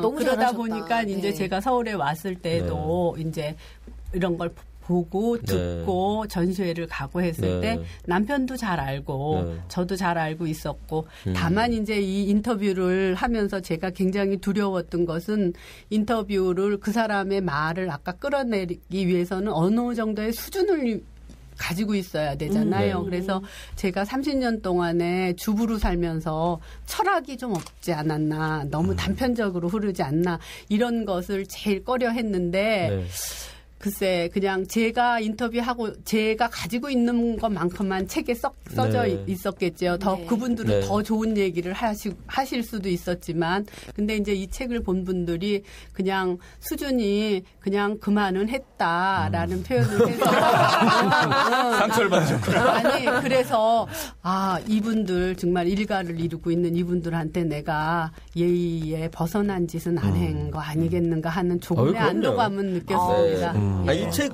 근데 궁금해지는 게 책은 얼마나 팔린 건가요? 알 수 없어요.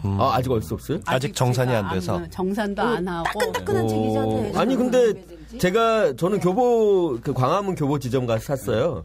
샀는데 거기 이렇게 잘 나가는 쪽에 이렇게 있던데요. 오히려 제가 알기로는 초판을 뭐 거의 다 이제 나간 걸로 알고 있어요. 근데 사실 정치인의 책들이 잘 안 나가요. 안철수 후보의 책이 잘 나간 건 아주 특별한 경우고 문재인 후보가 되기 전에 냈던 운명이 거의 몇 권 나갔죠? 40만? 그것도 아주 대단한 통계로는 3억 9천 정도로 재산이 잡혀 있으니까 인세가 상당히 된 거죠. 제가 아직 어쨌든 알 수 없다. 근데 저는 보니까 굉장히 대중적인 책이어서 좋았어요. 그러니까 이제 그냥 이렇게 어떤 식견 같은 게 없어도 없이 그냥 대중예술 좋아하는 어떤 분들이 봐도 이렇게 같이 눈높이에 맞춰서 가되 거기에 진심 같은 게 있는 그래서 되게 좋은 책이구나. 그래서 저도 이제 책을 보기 전에 생각했던 정숙 씨와 책을 보고 나서의 정숙 씨가 약간 달라진 건 있어요. 그냥 이렇게 그 정치인의 부인 그리고 또 대권 후보니까 그 남편을 위해서 뭔가 이렇게 책을 하나 겠지. 뭐 그런 생각이었고 저는 이제 사실 민주당을 지지하는 사람은 아니거든요. 정치적으로 약간 더 좌쪽에 있는 사람이어서 그냥 아직도 문재인 후보 그러면 일단 야권 단일 후보 되기 전까지는 나는 그분과 어떠한 일도 하지 않겠어. 뭐 이런 거였어요. 맞아요. 왜냐하면 각동수 씨가 저한테 뭔가 하자 그랬는데 제가 그때 그랬거든요. 저는 아직 문재인 후보가 야권 단일 후보가 아니기 때문에 그건 상관없었는데 그때 약속이 20분이나 늦어서 나 기다려다 갔잖아.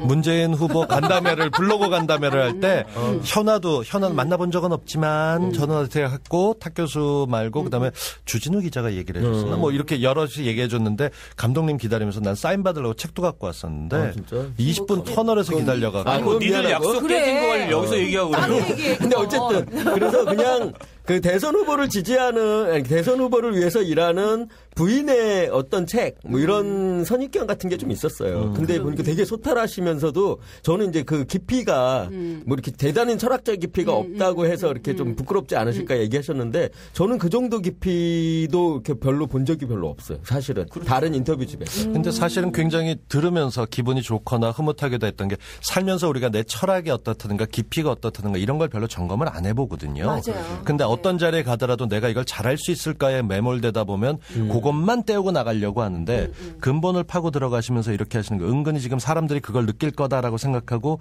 누가 써주거나 후원하거나 이런 건 아니세요. 너무 훈련이 잘 돼 있는 것 같아서 인터뷰를 제가 못되게 괴롭히는 거라도 딱 커버가 잘 돼 있어서요. 지원 받으시는 분들이 있어요. 그거 좀 알려주세요. 솔직하게. 김정숙을 만드는 사람들이 뒤에. 만들어주는 사람들. 만들어주는 사람이. 오로지 내가 뭐 연출, 기획 다 해요. 진정한 깔때기죠. 아니 근데요. 네. 근데 이제 이 책을 내면서 아까 이제 저에 대한 불안감은 네. 아까 그런 거였는데 다행히 이제 좀 그렇다 하는데 이 이제 책을 내면서 이 9분의 분들한테 제가 정말로 감사하고 고마움을 느꼈던 거는 그분들이 인터뷰를 하면서 나를 도와주고 싶다. 그건 이제 문재인 후보를 어쩌면 네. 도와주고 싶은 마음도 있었겠죠. 그러니까 제가 말씀을 드렸을 때 그 깊이가 조금 얕을 수도 있었는데 그분들이 그걸 다 포괄해서 밑에서부터 끝까지의 말씀을 다 진정스럽게 말씀을 해주신 거예요. 그래서 책은 잘 이런 깊이 있는 책이 됐는데 그건 제가 뭐 어떤 게 한 게 아니고 이 9분들이 진정성이 해서 정말 감사하고 고맙게 생각하고 하나만 있습니다. 정말 여쭤보고 싶은 게 연휴 때 얘기가 나왔던 게 손숙 선생님이셨거든요. 여기 인터뷰도 나와 있고 만나자마자 근거도 비슷하고 같이 생활했고 연예인이라고 했었는데 저쪽 당에서 영입을 하겠다라는 얘기가 딱 나왔을 때 만나봤던 인터뷰했었던 분으로서 그 기사 보셨죠? 그 기사 봤는데 그날 바로 반박 기사가 나왔지요. 그래서 의아했어요. 뭔가 잘못된. 근데 이 정치판이라는 게 기사가 엉망입니다. 네. 그러니까 이번에 에피소드 그런 게 있었잖아요. 뭐 손숙 씨뿐만 아니라 여러 사람 김재선도 올라가 있고 한번 만나서 얘기하는 거였는데 일단 와봐 뭐 하기로 했다든지. 저도 깜짝 놀래요. 근데 그게 재밌었어요. 저는 싶어서. 저기 뭐죠? 최불암 씨는 가기로 하셨다면서요. 네. 그 트위터에. 트위터 아주 화제였어요. 최불암 욕하지 마라. 그는 유인촌의 아버지다. 맞네. 양촌님 뉴타운 개발하나 보다. 몇십 년간 아버지였는데. 양촌님 뉴타운 지정의 1등 공신이라는 설이 있어요. 예. 그렇게 정치권에 있으면서도 사람들을 9번 만나서 인터뷰하시면서 개인적으로 굉장히 행복하셨을 것 같아요. 책으로 묶여 나오고 자랑 많이 하고 다니실 것 같은데. 그럼요. 남편이 정치하고 나온다고 그랬을 때 참 정말로 힘들었어요. 매일 하루하루가. 여쭤보고 싶었어요. 많이 힘드실 것 같아요. 이 정치인의 아내로서. 완전히 이거는 알을 깨고 나오는 건데 그 세계에 대해서는 어떤 공기나 이런 거조차 감지하고자 하지 않았던 다른 세계거든요. 다른 세계. 그렇죠. 그랬는데 거기에서 노출이 되는데 차츰 노출이 되는 게 아니고 완전히 그냥 변신하듯이 나는 그냥 슈퍼맨으로 이제 이렇게 됐을 때 너무 당황하고 어떻게 나를 숨겨야 될지 우선 그러니까 나를 숨기고 싶더라고요. 그죠? 이게 아닌데 그러면서 이제 남편을 원망도 하고 이게 무슨 일이야 이제 이랬는데 아니었어요. 그래도 이 얘기는 이제 해명하셔야 돼요. 지난 주말에 그 포털에 가장 많이 나왔던 기사 중에 하나가 문재인 그런 사람 안 살아요 라고 대답을 했다고 해서 화제가 된. 그렇죠. 부끄러워하지 마시고. 얘기해 주세요. 그러니까 무슨 얘기냐면은 아주 예전에 있었던 얘기인데 집어넣으면서 연립주택 앞에서 기자가 수첩을 꺼내서 잠깐 기다리는데 데스크에서 기다리라고 했다. 문수성님 들어오셨죠? 라고 얘기를 하다 5초쯤 지나고 여자가 답했다. 그런 사람 여기 안 살아요. 보통 취재거부할 때 할 얘기 없어요. 확인해드리기 어렵습니다. 라고 얘기해야 되는데 그런 사람 안 살아요. 라고 얘기를 했다는 거 가지고 이게 보니까 그다음에 법조팀의 선배 기자가 문수석이 아내가 기자를 만나본 적이 없어서 당황해서 그랬던 것 같다. 라고 미안하다고 전해달래. 라고 얘기를 하던데 이렇게 누가 벌컥 문 열고 문수석 계십니까? 라고 얘기했을 때 놀랐던 그때 기억 지금도 잘 하고 계시죠? 완전 유체 이탈이에요. 정말요? 그러니까 남편하고 만났을 때는 남편 부인으로서 있지만 아까 이런 벽이라고 그러는 거 있으면은 아닌 거지. 문재인 그러니까 그때도 정치라고 그러는 것이요. 막 이렇게 그때는 이제 민정수석으로 처음 들어왔는데 8년 그때 전이죠. 이렇게 민정수석으로 오면서부터 남편에 대한 사생활이 이렇게 신문에 나올 때마다 아닌 기사들이 많이 나왔어요. 그래서 그러면서도 이제 왜 아까 얘기했지 좀 숨고 싶다 이런 본능이 있었잖아요. 그런데 남편은 이제만 노 대통령님이랑 같이 새로운 맨으로 그냥 부산에서 온 문재인이 확 뜨기 시작했을 때 저는 숨고 싶었어요. 그래서 기자들이 오면 이건 잘못된 것이다. 난 숨어야 되겠다. 그래서 대문만 놓고 뭐 고개 안 숙이고 네. 나는 아니에요 이러면은 아닌 줄 알았죠. 안 살아요 이러면 안 살아요 하면 그 사람이 주민등록이 옮겨져 있는데 안 살아요 한다고 되겠어요. 그랬어요. 모릅니다 이러면 문재인 씨의 부인이긴 한데 문재인 씨는 안 삽니다. 그러니까 이제 그런 심리 상태였던 것 같고 네. 지금도 또한 그렇게 심리가 참 어려웠어요. 네. 근데 피하기 어려우면 즐기라고 그런 말 하잖아요. 근데 이제 어쨌든 정치인 문재인의 아내로서 이제 피하기 어려운 지경까지 와 있잖아요, 이제. 맞아요. 예, 뭐 대통령이 되면 더 좋겠지만 대통령이 되든 대통령이 되지 않든 어쨌든 이제 문재인의 부인이라는 것이 이렇게 딱 따라서 계속 갈 텐데 지금 이제 책도 내시고 공연도 하시고 이러면서 어떠세요? 뭔가 즐기고 계신 거예요? 여태까지 선거 이제 그렇게 킥오프하고 여기 오는 중에 가장 마음고생하셨던 때가 언제였어요? 제일 힘들었던 거. 경선 과정에서 얼마나 그냥 남편을 욕을 아유, 내가 대신 마이크 자꾸 뛰어올라가서 아니다라고 막 얘기하고 싶고 그렇죠. 그랬어요. 그랬는데 더욱더 웃기는 게 그렇게 이야기를 하는 게 정치판에서는 이제 의원님들 이야기 들으면은 아 정치판은 내가 그렇게 하는 게 당연하듯이 얘기를 하는 거예요. 그랬을 때 아 정치는 또 이런 거야 이러면서 상처 많이 받았죠. 그래서 이제 남편이 오잖아요. 들어오면은 저희 남편은 상대방 이렇게 욕하고 이러는 거 잘 못해요. 네네. 그래서 제가 옆에서 더 화를 내면서 해주는구나. 그래서 하고 그러면은 대리 만족을 좀 할 줄 알고 그러면 그 대신 풀어주시는군요. 그러면 이제 나도 이제 좀 화가 좀 풀리시고 그다음에 이제 일주일에 2번, 3번 그분들이랑 만나서 경선장에서 만나는데 또 너무나도 아닌 것처럼 그분은 인사를 웃고 또 이렇게 해야지 되니까. 근데 이제 또 저도 정도 해줘, 정도. 그렇지, 웃어야 되잖아요. 그러니까 이제 그런 게 좀 필요하더라고. 이제 소구에서 나만 보는 데서는 욕 막 하고. 그러면 어쩌면 퍼스트레이디가 되면 지금보다도 더 이제 개인적인 것들이 없어질 거란 말이에요. 예를 들면 좋아하는 가수 이은미의 그 콘서트를 보러 가고 싶은데 보러 가면 또 그것도 이렇게 뭔가 그 가수를 위해서 도움이 도리어 안 될 수도 있는 일이고 뭐 여러 가지 이제 개인적으로 정말 소망하는 것을 개인적인 소망을 개인적으로 보여줄 수 없는 그런 상황이 되실 텐데 두렵진 않으세요? 그런 것들은 항상 생각하고 두렵고 참 이거는 개인의 삶이 많이 없어지는 오로지 국민에 대한 봉사하는 것 대통령이라는 직은 그렇다고 이제 제가 마음에 규정은 했어요. 그러나 퍼스트 레이디건 어쨌건 우선 기본적인 거는 인간이거든요. 인간은 그렇죠. 희로애락을 같이 나누고 하기 때문에 내가 할 수 있는 거, 내가 보고 싶은 거 이것은 예전에는 막 사람들이 그 가두어 놨어요. 퍼스트 레이디라고 그러는 거에 자기가 가두어 놓은 그 틀이 있는데 이제는 한국의 여성들이 유교에서 틀이 있었는데 그 틀을 과감하게 벗어나면서 이제 하고 있거든요. 네. 그렇다면 이 틀도 또한 벗어날 때가 됐다. 전 그렇게 생각해서요. 제가 정하고 싶은 거, 꼭 해야만 될 것들. 그런데 이제 딴 사람에게 피해를 안 주는 한에서 그래서 잘 선정해서 저는 해보려고 해요. 이것도 변화되는 시기라 생각합니다. 그렇죠. 네. 그러면 김종숙이 생각하는 퍼스트레이디. 그 얘기 또 안 물어볼 수가 없잖아요. 난 이런 퍼스트레이디가 되겠다. 롤 모델이 있으세요? 롤 모델이요? 예, 이제 아주 굉장히 중요한 건데 이제 누구나 얘기는 하나물이죠. 미셸 오바마 같은 사람을 저는 롤 모델로 삼고 그분이 저번에 이야기했던 연설문을 제가 깊이 읽어봤어요. 단락을 해서 이분이 어떻게 소통을 하는 것이고 어떻게 이거는 이제 그쪽에 민주당이 하고 있는 대중에 대한 좀 더 삶의 질이 높아지는 거에 대한 자기 자신의 가족을 이야기하면서 그것을 사람에게 마음을 파고드는 이야기였거든요. 네. 그래서 이 우리나라 시대도 마찬가지인 것 같아요. 여성이나 가정이나 삶이 파괴돼가지고 막 지금 어려운 시기이기 때문에 네.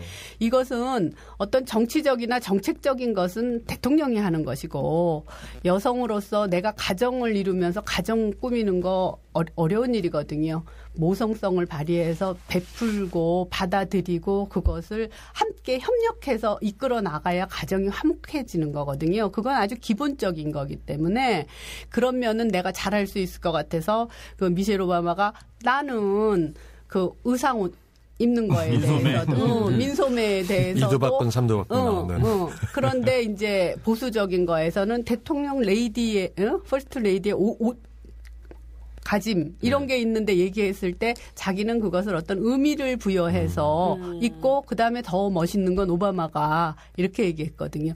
아, 내두십시오. 우리 마누라는 미셸은 민소매 입는 게 자기 마음에 들어서 그렇게 하는데 그냥 봐주면 어떻겠느냐. 그렇죠. 이런 식의 얘기를 남편이 거들었을 때 좋잖아요. 그래서 그런 면에서 뭐 약간의 한꺼번에 확 깨지면은 또 네. 어렵겠지만 네. 한 발 한 발 다가서는 거. 그래서 내가 할 수 있는 거, 내가 자신감 있게 할 수 있는 것들 여러 가지 문제가 있을 거예요. 다문화 가정 문제도 있고 뭐 여러 가지 있을 거예요. 네. 어려운 사람을 위한 거, 문화적인 문제 이런 것들을 위해서 아마 제가 할 수 있는 영역이 분명히 있으리라 생각해서 네. 이제 그렇게 된다면. 네.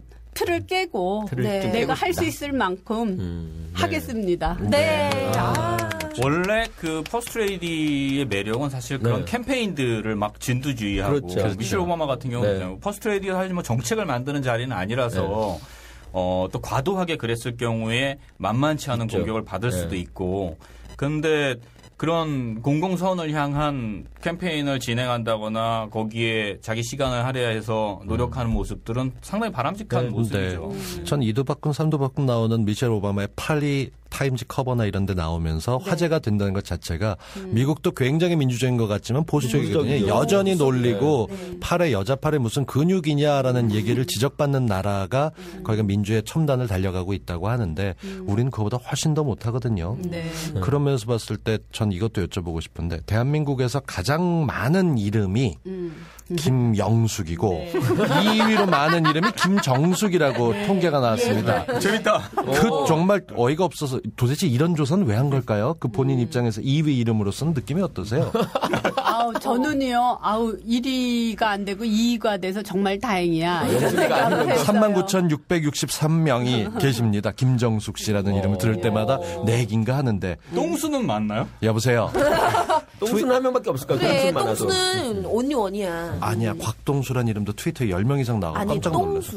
여보세요. 좀 다시 지금 정숙 씨 얘기하시려고 하고 있습니다. 그렇죠. 그러니까 이제 정숙이라고 그러는 일이 사실은 이름 자체가 우리 아버지 굉장히 원망했어요. 그 많은 이쁜 이름 두고 정숙이가 뭐냐. 아버지는 정말 직무유기다. 예쁜 딸을 낳았으면 예쁜 딸을 낳았으면이라고 또 다시 깔때기. 이름 한번 지도록 노력하는 것도 아버지인데 어쩌면 너무나도 생각 안 하고 쉽게 진 거 아닌가 하면서 아버지를 원망했어요. 왜냐하면 한 반에 있으면은 꼭 전교생 중에서 정숙이가 2명. 큰 정숙이, 작은 정숙. 저는 키 큰 정숙이었어요. 네. 그래서 이제 아버지를 원망했는데 이제 이게 지금 대선 국면에서 이 정숙이라고 그러는 이름이 굉장히 좋은 거예요. 왜냐하면은 고유 명사가 아니고 완전히 일반 명사처럼 돼갖고 여자 이름 뭐 정숙이 뭐 하듯이 하니까 쉽게 불려지고 너도 나도 했던 거기 때문에 이 정숙이라는 이름이 부담감 없이 얘기를 할 수 있고 사람들이 할 수 있구나. 근데 이제 거기에다가 이제 유쾌하다는 이야기를 제가 굉장히 좋아해요. 닉네임으로 불러줬는데 요즘 세상은 유쾌한 것이 정숙. 사라진 세상이잖아요. 경쟁하다가 보니까 사람이 유쾌한 얘기 듣기만 해도 하하 웃고 싶은데 침울해. 없어졌어. 유쾌하고 달콤하고 이런 말이 그냥 경쟁 관계. 그래서 유쾌하다고 그러는 즐거운 거에 흔한 내 이름이 정숙으로 돼서 유쾌한 정숙 씨가 참 괜찮구나. 그래서 아버지한테 처음으로 그 흔한 이름 둘째로 많은 이름 해준 아버지가 고맙다라는 생각을 전국의 합니다. 정숙 씨만 투표를 해줘도 몇 표예요? 3만 아까 그러네요. 부탁드리고 싶네요. 정숙 씨. 내 편으로. 아니요, 그게 김정숙 씨만 3만 몇 표였어. 정숙 씨만 따지면 엄청나게 많은 게 박정숙 뭐 그럼요. 선거법 위반만 아니면 김정숙 단합대회 이런 거예요. 네. 그 선거법 위반 될까요? 그거 아닐 것 같은데. 선거법 될 것 같아요. 지금은 뭐가 되든 될 수 있어요. 조심해야 돼. 아니요. 조심해야 선거법이 진짜 웃긴 것 같아요. 저도 다른 사람이 해주면 되는 거 아니야? 아니, 선거법 이렇게 한번 봤는데 대선 후보는 선거 당일까지 숨만 쉬면 될 것 같아요. 숨만 쉬어야 돼. 아무것도 못할 것 같아요. 자, 이제 그럼 슬슬 마무리할 시간이에요. 네. 그래서 하나씩 제일 궁금한 거거나 아니면 뭐 퍼스트 레이디에게 바라는 거거나 뭐 이런 것들 한마디씩. 저는 그 처마 게이트는 꼭 한번 짚고 넘어갔으면 좋겠어요. 처마 편집을 하더라도. 그러니까 문재인 후보와 김정숙 저 퍼스트레이디 어쩌면 퍼스트레이디가 이제 후보로 나선 순간 가장 디테일하고 정교하게 네거티브 공격에 걸렸던 게 처마 게이트거든요. 그게 지금 행정소송 중이에요, 또.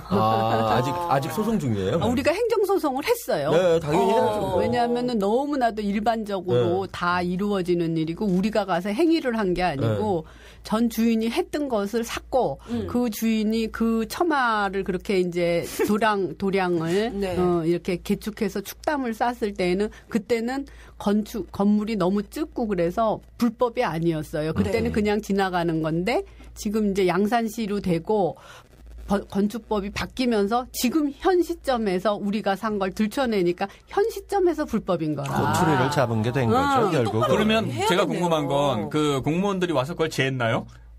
공무원들이 때로 몰려와요. 문제가 되고 나서? 그날 그쪽에서 새누리당에서 이제 저희 총선 중에 그 문제가 나오니까는 한 이틀 동안 굉장히 많이 곤두박질을 쳤어요. 문재인 씨의 이제 이런 깨끗함이나 이런 데서.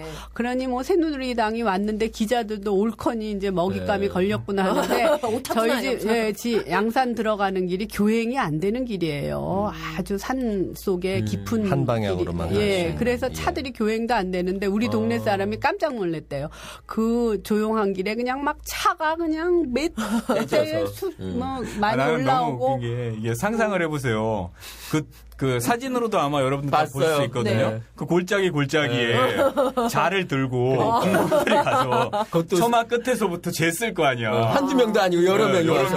그 모습 자체가 완전 코미디였던 거 같아요. 들어가는 길이 1박 2일 같은데 보면은 산골로 올라가서 차가 한 방향으로만 가지 다른 차 오게 되면 서로 마주봐서 빼지도 못하는 그런 길에 있는 처마 30cm. 네. 그런데다가 그거를 사진을 촬영을 하려면은 길이 산속이라서요. 가파른 산을 기자들이 막 올라가야지. 그랬는데 그걸 서로 찍으려고 그 개울이니 그 어려운 데를 막 올라가서 온 집을 다 촬영했대는데 문제는 이제 저희가 행정소송을 낸 거거든요. 네. 그래서 근데 더 웃기는 게 행정소송 중이기 때문에 저 새누리당에서 우리 집을 전에 판 사람을 국정감사 증인으로 채택을 해요.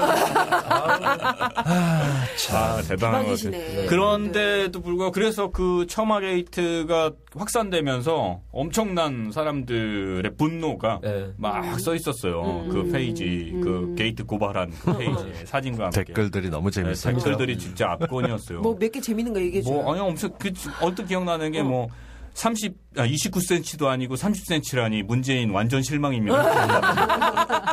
그리고 장작을 이렇게 쌓아놨거든요. 재벌이다. 저 장작 좀 보세요. 재벌이네 재벌. 그리고 또 하나 이런 것도 한국의 타지마할이군요.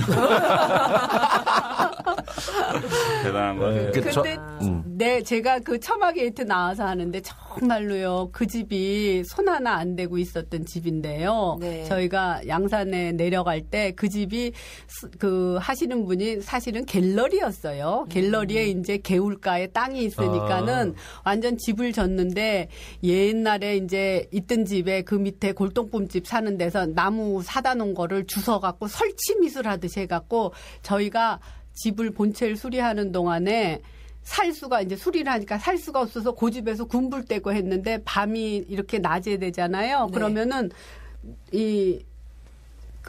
나무 기둥과 흙벽돌이 사이에 이렇게 이어져 있어야 집이 되는데 오래돼가지고 낮에 방에서 이러고 보면 그 사이로 그 구멍이 이렇게 보여서 바깥에 나뭇잎이 보일 정도로 그 추운 날 그런 집이었어요. 그거 안 될 것 같아요. 건축법 위반일 것 같아요. 부실 건축으로. 근데 이제 그런 데에서 살면서 저희가 막 진흙 갖다 내가 하면서 기와장 빚에서 하면서 그렇게 하면서 보수하면서 산 집이었고 그 지금 대문짝처럼 이렇게 부엌문이 된 것도 문이 다 갈갈이 찢어져 갖고 제가 본드 칠하고 이거 갖다가 못 칠하고 받고 나무 사서 이우고 이래 갖고 대문처럼 이렇게 걸쳐놓고 한 그러니까 안 집이라. 되죠. 그 건축법 위반이에요. 왜 허가도 받지 않은 사람이 건축을 하고 그러세요? 본드를 이렇게 붙이고. 건축이 아니고 이제 보수한 집이죠. 그래서 지금 보기엔 그래도 집처럼 됐는데 그때는 정말 형편없는 건데. 아니 그래서 근데 어쨌든 법을 하는 사람으로서 법을 어겨서 그렇다 하니까 한번 기다려 보면서 하죠. 저는 궁금한 게 이거 여쭤보고 싶었던 게요. 지금 보다 보면은 상대방하고 어차피 경쟁 구도로 나가게 되는데 우리는 원래 좀 더러워 지저분해 우리 원래 깨끗했던 적 없어 하면서 자신들의 흠은 그냥 있는 대로 얘기하는 쪽과 반대쪽에서는 너희는 훨씬 더 깨끗해야 돼 한 점의 의욕도 있으면 안 되라고 완전히 다른 잣대를 들이밀고 있어요. 이게 자간지 곳인지 총인지 모를 정도로 날카롭게 쑤셔야 되는데 사람이 그렇게 자꾸 당하다 보면 평상심을 잃게 되는 경우도 있거든요. 근데 지금 굉장히 용하게 같은 편끼리 찌르는 경선도 버텨오시고 이제 한 석 달 더 달려가야 집에서 되는데 욕했다잖아요. 그런 후보를 집에서 쉬게 해야지 밤도 까게 만드시고 이렇게 하셨으니까 어떻게 좀 잘 이끌어 가실 자신 있으세요? 그렇죠. 근데 저는 생각해 문재인 후보고도 떳떳하고 나도 문재인 후보의 옆에 살면서 옳다고 생각하는 길을 같이 살아왔기 때문에 저희들이 누구가 막 이렇게 막 헤집고 상처를 받으면 아프지만 내가 떳떳하고 헤집어봤자 나는 괜찮은데 하는 위로감이나 자신감이 있어요. 그래서 그러한 것들이 생각하면서 우리가 깨끗하면 상대방도 결국은 비난은 하지만 깨끗해져야 되거든요. 상대적이기 때문에. 그래서 우리가 어떤 하나의 표본으로서 그렇게 살아온 것이 정치판에 어떤 새로운 물로서 당도하면 그 주변이 깨끗해지듯이 상대방 또한 깨끗해질 것이다 하는 기대감이 있어서 집안에서 상처받을 땐 욕은 하지만 그냥 괜찮습니다. 우리가 깨끗하면 상대방도 깨끗해질 거라는 건 상대방의 염치가 있을 때 얘기고요. 맞아요. 지금은 별로 그렇지는 않은 것 같아요. 염치가 있어야 되는데 그분들. 그다음 저 질문이에요. 저는 어쩌면 퍼스트레이디 정숙 씨에게 묻고 싶은 질문은 제가 지금 32입니다. 많다. 아직 뭐라고? 생각보다 많다. 씨 뭐라고? 근데 아직 결혼을 하지 않았어요. 근데 나 때문인가? 이 바깥에 드립 어떻게 할 거야? 이거 왜 이래? 분위기. 병 좀 줘봐. 참. 질문 마저 해라, 연아야. 퍼스트레이디가 나 때렸어, 지금. 맞을 짓 했어. 우리나라를 살아가는 이런 아직 저는 결혼을 하지 않은 이런 알았어, 그러니까 뭐 여성들에게 조언 한 말씀 해주신다면. 그리고 전 결혼을 어떤 남자를 만나면 좋을지 이런 것도 한번 어쩜 퍼스트레이디 분께 한번 들어보고 싶어요. 이런 질문을 제가 저번에 한번 받았어요. 그랬는데 어쩌면 당신은 문재인 씨 같은 사람을 무슨 기술이 있어서 알아봤습니까? 이런 이야기를 해서 제가 이런 지하에 얘기했습니다. 아니요. 지금의 문재인 씨는 내가 만들었다. 그리고 박수 터져 나옵니다, 바깥에서.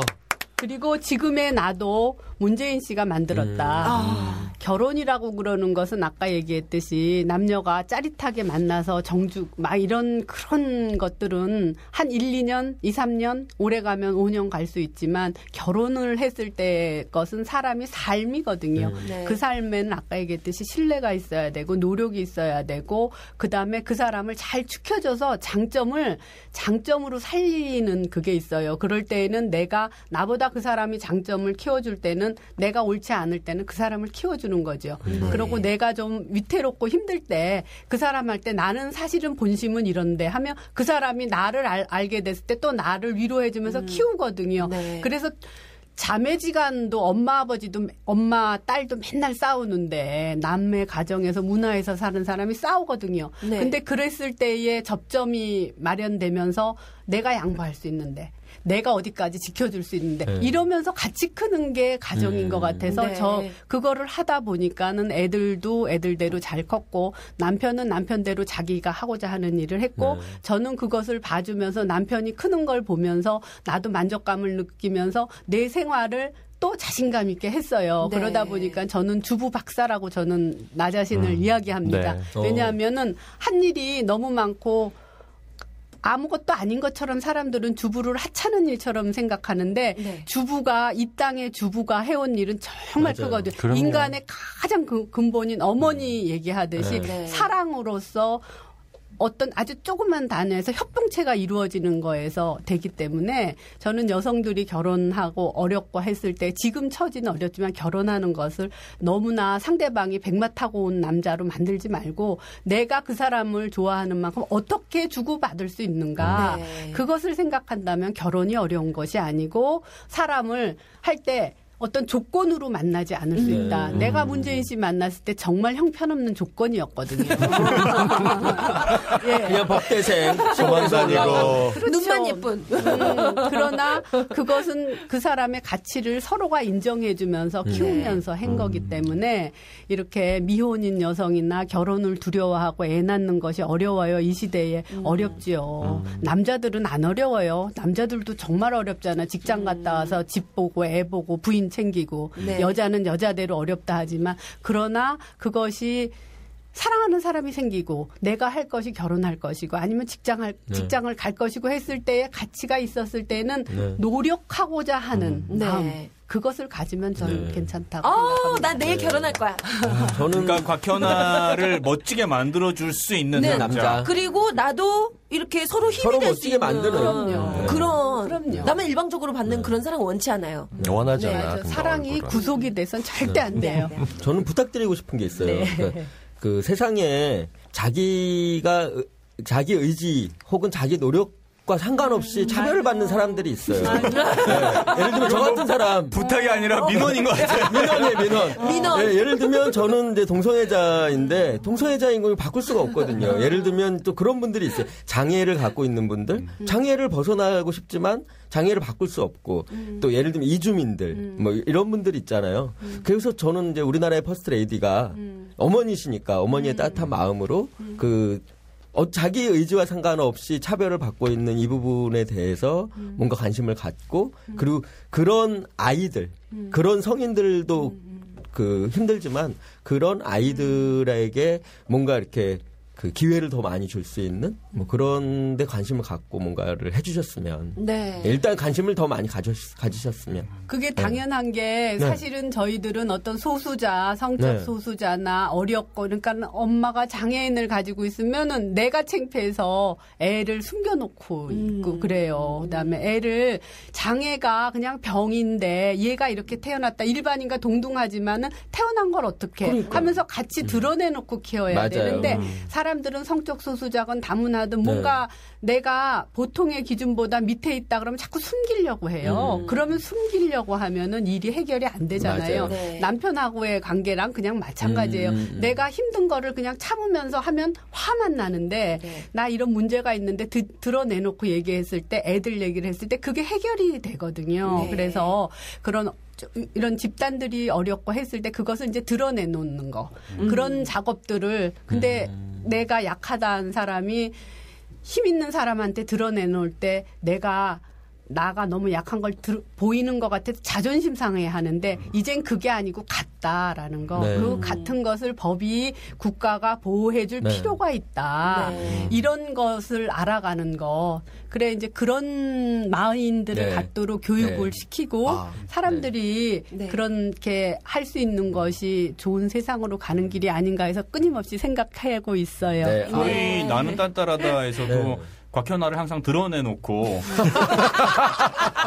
그러지 마. 그럼 부끄러워하지 않죠 저를. 그럼 너는 장애가 아니야. 넌 그렇게 태어난 거야. 태어났어 나는 이렇게.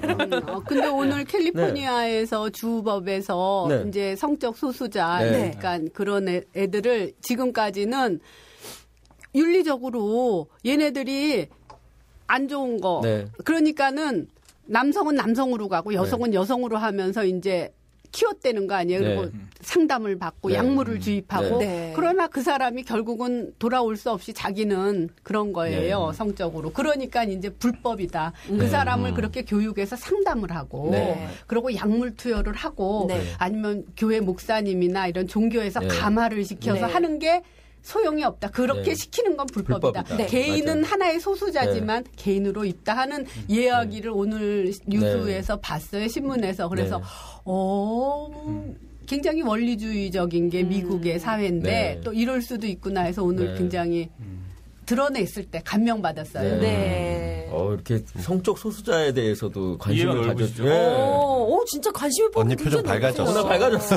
굉장히 밝아졌어. 사실 그 10월 4일이면 부산 영화제가 있어요. 부산 영화제 개막식 끝나고 문재인 후보와 함께하는 뭔가 영화인들 간담회가 있다고 아까 이제 전화가 왔어요. 그래서 제가 또 원칙적으로 말씀했죠. 나는 아직 문재인 후보를 지지하지 않기 때문에 거기 안 가겠다. 그래서 그 사람들 많이 오면 좋은데 그래갖고 됐어 난 안 간다니까 하고 끊었어요. 끊어놓고 그냥 이렇게 끊고 생각해보니까 내가 오늘 그 김정숙 여사랑 뭔가 발전하는데 이래도 되나라고 생각했었는데 그래도 원칙이니까 이랬는데 갑자기 갈 거예요? 10월 4일에 가고 싶은데요. 네. 저는 그렇게 생각해요. 특정 우리가 어쨌든 대부분 야권 후보가 누가 됐든 간에 자기 후보가 누구든 그 사람을 지지하겠다라는 네. 마음가짐 돼 있잖아요. 네. 그래서 제가 현아한테도 그 얘기를 한번 한 적이 있는데 이쪽이든 저쪽이든 다 도우려고 해요. 저는 그게 문이든 아니든 뭐 다른 누구든 간에 내가 좋아하는 누구를 돕는 게 아니라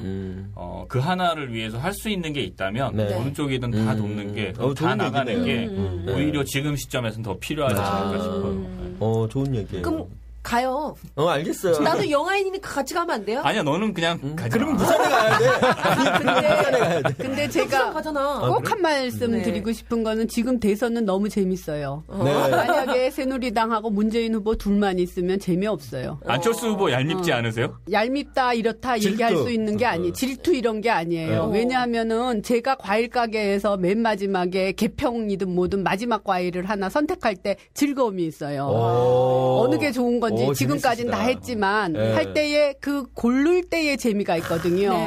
괜히 안 들어봤던 무게도 한번 재보고 이러는 게 마지막 즐거움이거든요. 선택할 때의 즐거움이기 때문에 이 세상에 안철수 후보라는 분이 나와서 그분의 캐릭터로 세상이 그분을 왜 그분이 가지고 있는 장점 때문에 원했다면은 우리는 선택할 수 있잖아요. 이 즐거움.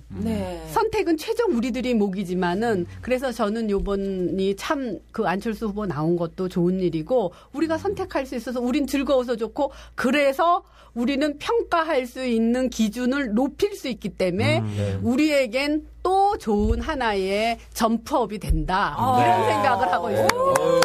야. 마지막을 이렇게 훌륭하게 작성해주시네요. 마무리가 너무 멋집니다. 너무 말씀 잘하십니다. 네, 2시간 정도를 저희가 유쾌한 정숙 씨하고 함께 이렇게 해봤는데요. 그래도 나 이거 한마디 더 꼭 이 말은 전하고 싶다라는 말씀이 있으시면. 정말 감사합니다. 문재인 후보에게 많은 사람들이 열정과 애정을 보내주면서 그것은 자기의 삶과 연결이 됐는데 시간도 내주시고 그러는 거예요. 그것을 그분들의 마음을 읽는 순간 제가 다니면서 이것은 개인의 욕심을 부리지 않고 나왔다 하지만 욕심 내봐야 할 것 같다.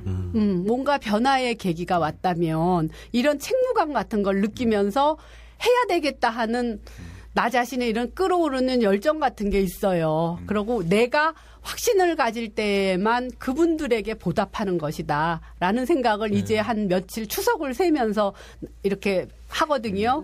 그래서 문재인 후보에게 힘을 주시고 하시는 여러분들에게 감사하고요. 오늘 또 저 때문에 오셨는지는 잘 모르겠지만 이렇게 많이 와줘서 격려해 주셔서 감사합니다. 네. 자, 오늘 뭐 이렇게 유쾌하게 정수 씨랑 얘기해봤는데, 네. 다음 주 11일 날. 맞아요. 11일 날. 홍대 벨로주에서. 11일. 네, 홍대 11일 목요일 홍대 벨로주 저녁 8시. 네. 딴따라다 파티가 있습니다. 네. 아주 제목은 유쾌한 뭐죠? 시간. 딴따라다와 살랑살랑. 네. 그래서 춤추고 노래하고 술 마시고. 네, 일단 탁현민, 곽현아의 춤은 볼 수 있게 됐네요. 그럼요. 한번 땡기죠 뭐. 술을 많이 마셔야 돼요. 얼마나 턴이 좋은지 봐야죠. 아주 좋은. 그리고 뭐 개인적인 일정들은 시간일 거고. 그리고 현아는 저요? 저는 이번 주 토요일 날 오늘이 수요일이잖아요. 수요일? 저 이번 주 토요일 날 부산 내려가서 저 부산 국제영화제 초청은 못 받았지만 그 옆에 부스 차려서 저 영화 홍보하고. 진짜? 그럼 부산에서 만나는 거야 우리? 언니 알았어. 우리 배 한 접시에. 한 접시. 요즘은 전어철. 네, 전어. 그렇죠. 집 나간 며느리에게 전어 사주고 싶은 계절이죠. 그럼 우리 똥수 씨는? 네, 저는 지난번에 한번 준비 안 되고 나갔다가 웬 교수님한테 호되게 당했던 프로가 있습니다. 쾌도남마? 이 얘기는 안 할래. 나 봤어. 쾌도남마. 그 황 교수는 왜 그러나 몰라 갑자기 그래, 나한테. 왜 그래? 그거 종편 아니야? 개도남마? 종편인데. 그런데 나 아니까 그랬지. 아니야, 난 황 교수가 똥수 형은 다 나가는 캐릭터예요. 다 나가서 종편이든 뭐든 우리 힘이 되는. 지금 나가서 뭐 옳은 소리 해야 되는데 본의 아니게 안철수 그 후보의 편을 들거나 착하다 이런 얘기를 해서 야당 얘기를 했었는데 이번에 한 번 더 기회가 올 것 같아요. 그래서 방송 나갈 때쯤이면 나가서 이번에는 좀 제정신으로 하고 싶은 얘기를 하고 오려고요. 그 오빠는 웃고 있는데 약간 등에 땀이 흐르는 것 같았어. 아니 나는 저 양반이 왜 저러지? 그리고 완전히 우리 편이었는데 안 박사는 도대체 왜 그런 거예요? 그런데 그걸 내가 알 리가 없잖아. 그래서 왜 저한테 그러세요라고 얘기를 할 수도 없고 그랬었는데. 그래도 앞으로 종편은 나가지 말아주세요. 네. 그런이는요? 네, 저는 부산국제영화제 2개월 초대받았어요. 초청받아서 개막식 이제 레드카펫도 밟고 그리고 부산에서 한 일주일 동안 계속 지내다가 이제 11일 날 올라올 거고요. 중간에 그 강연도 하나 있어요. 부산에서. 월요일 날 강연이 있으니까. 강풀. 부산에 계시는 분, 강풀하고 같은 강연이니까요. 꼭 보러 오셔서 강풀은 300명인데 난 30명도 녹화하는 게 아닌가. 네, 같은 자리에서 강풀은 3시, 전 5시예요. 같이 하는 게 아니고? 같이 하는 게 아니고. 그래서 강풀 이렇게 300명 있다가 썰물처럼 빠져나가면 어떡하나 걱정하고 있어요. 그런 데는 강풀 앞에 해야죠. 그럼. 그래. 뒤에 하면 안 돼요. 강풀 하는 시간대에 일단 강풀 씨 일정 때문에 미뤄졌다고 먼저 해. 이미 다 픽스돼서 광고 다 나갔어요. 저도 있네요. 12일 날 의자놀이, 공지영 의자놀이 경북대. 그래서 의자놀이 콘서트 하나 있고요. 그게 아마 이제 의자놀이 갖고 하는 마지막 행사가 되지 않을까. 네. 오늘 그 어쩌면 퍼스트레이디 김정숙 여사 모시고 했는데요. 저는 그렇게 생각해요. 퍼스트레이디가 일을 하려고 하면 정말 많은 일을 할 수도 있고 또 일을 안 하려고 하면 아무것도 안 해도 사실 상관은 없는. 사실 우리가 대통령을 뽑는 거지 퍼스트레이디를 뽑는 건 아니니까. 근데 가능하면 국민들이 원하는 많은 일을 하는 유쾌한 정숙 씨가 새로운 퍼스트레이디 상을 보여주면 좋겠다. 네. 퍼스트레이디. 우리도 좀 괜찮은 퍼스트레이디 한번 갖자. 그래. 미실랑 보면 말고 진짜. 네, 그리고 남은 지금 대선까지 남은 3개월 동안 건강하시고 행복하시길 바라겠습니다. 웃음 잃지 마시기 바랍니다. 네.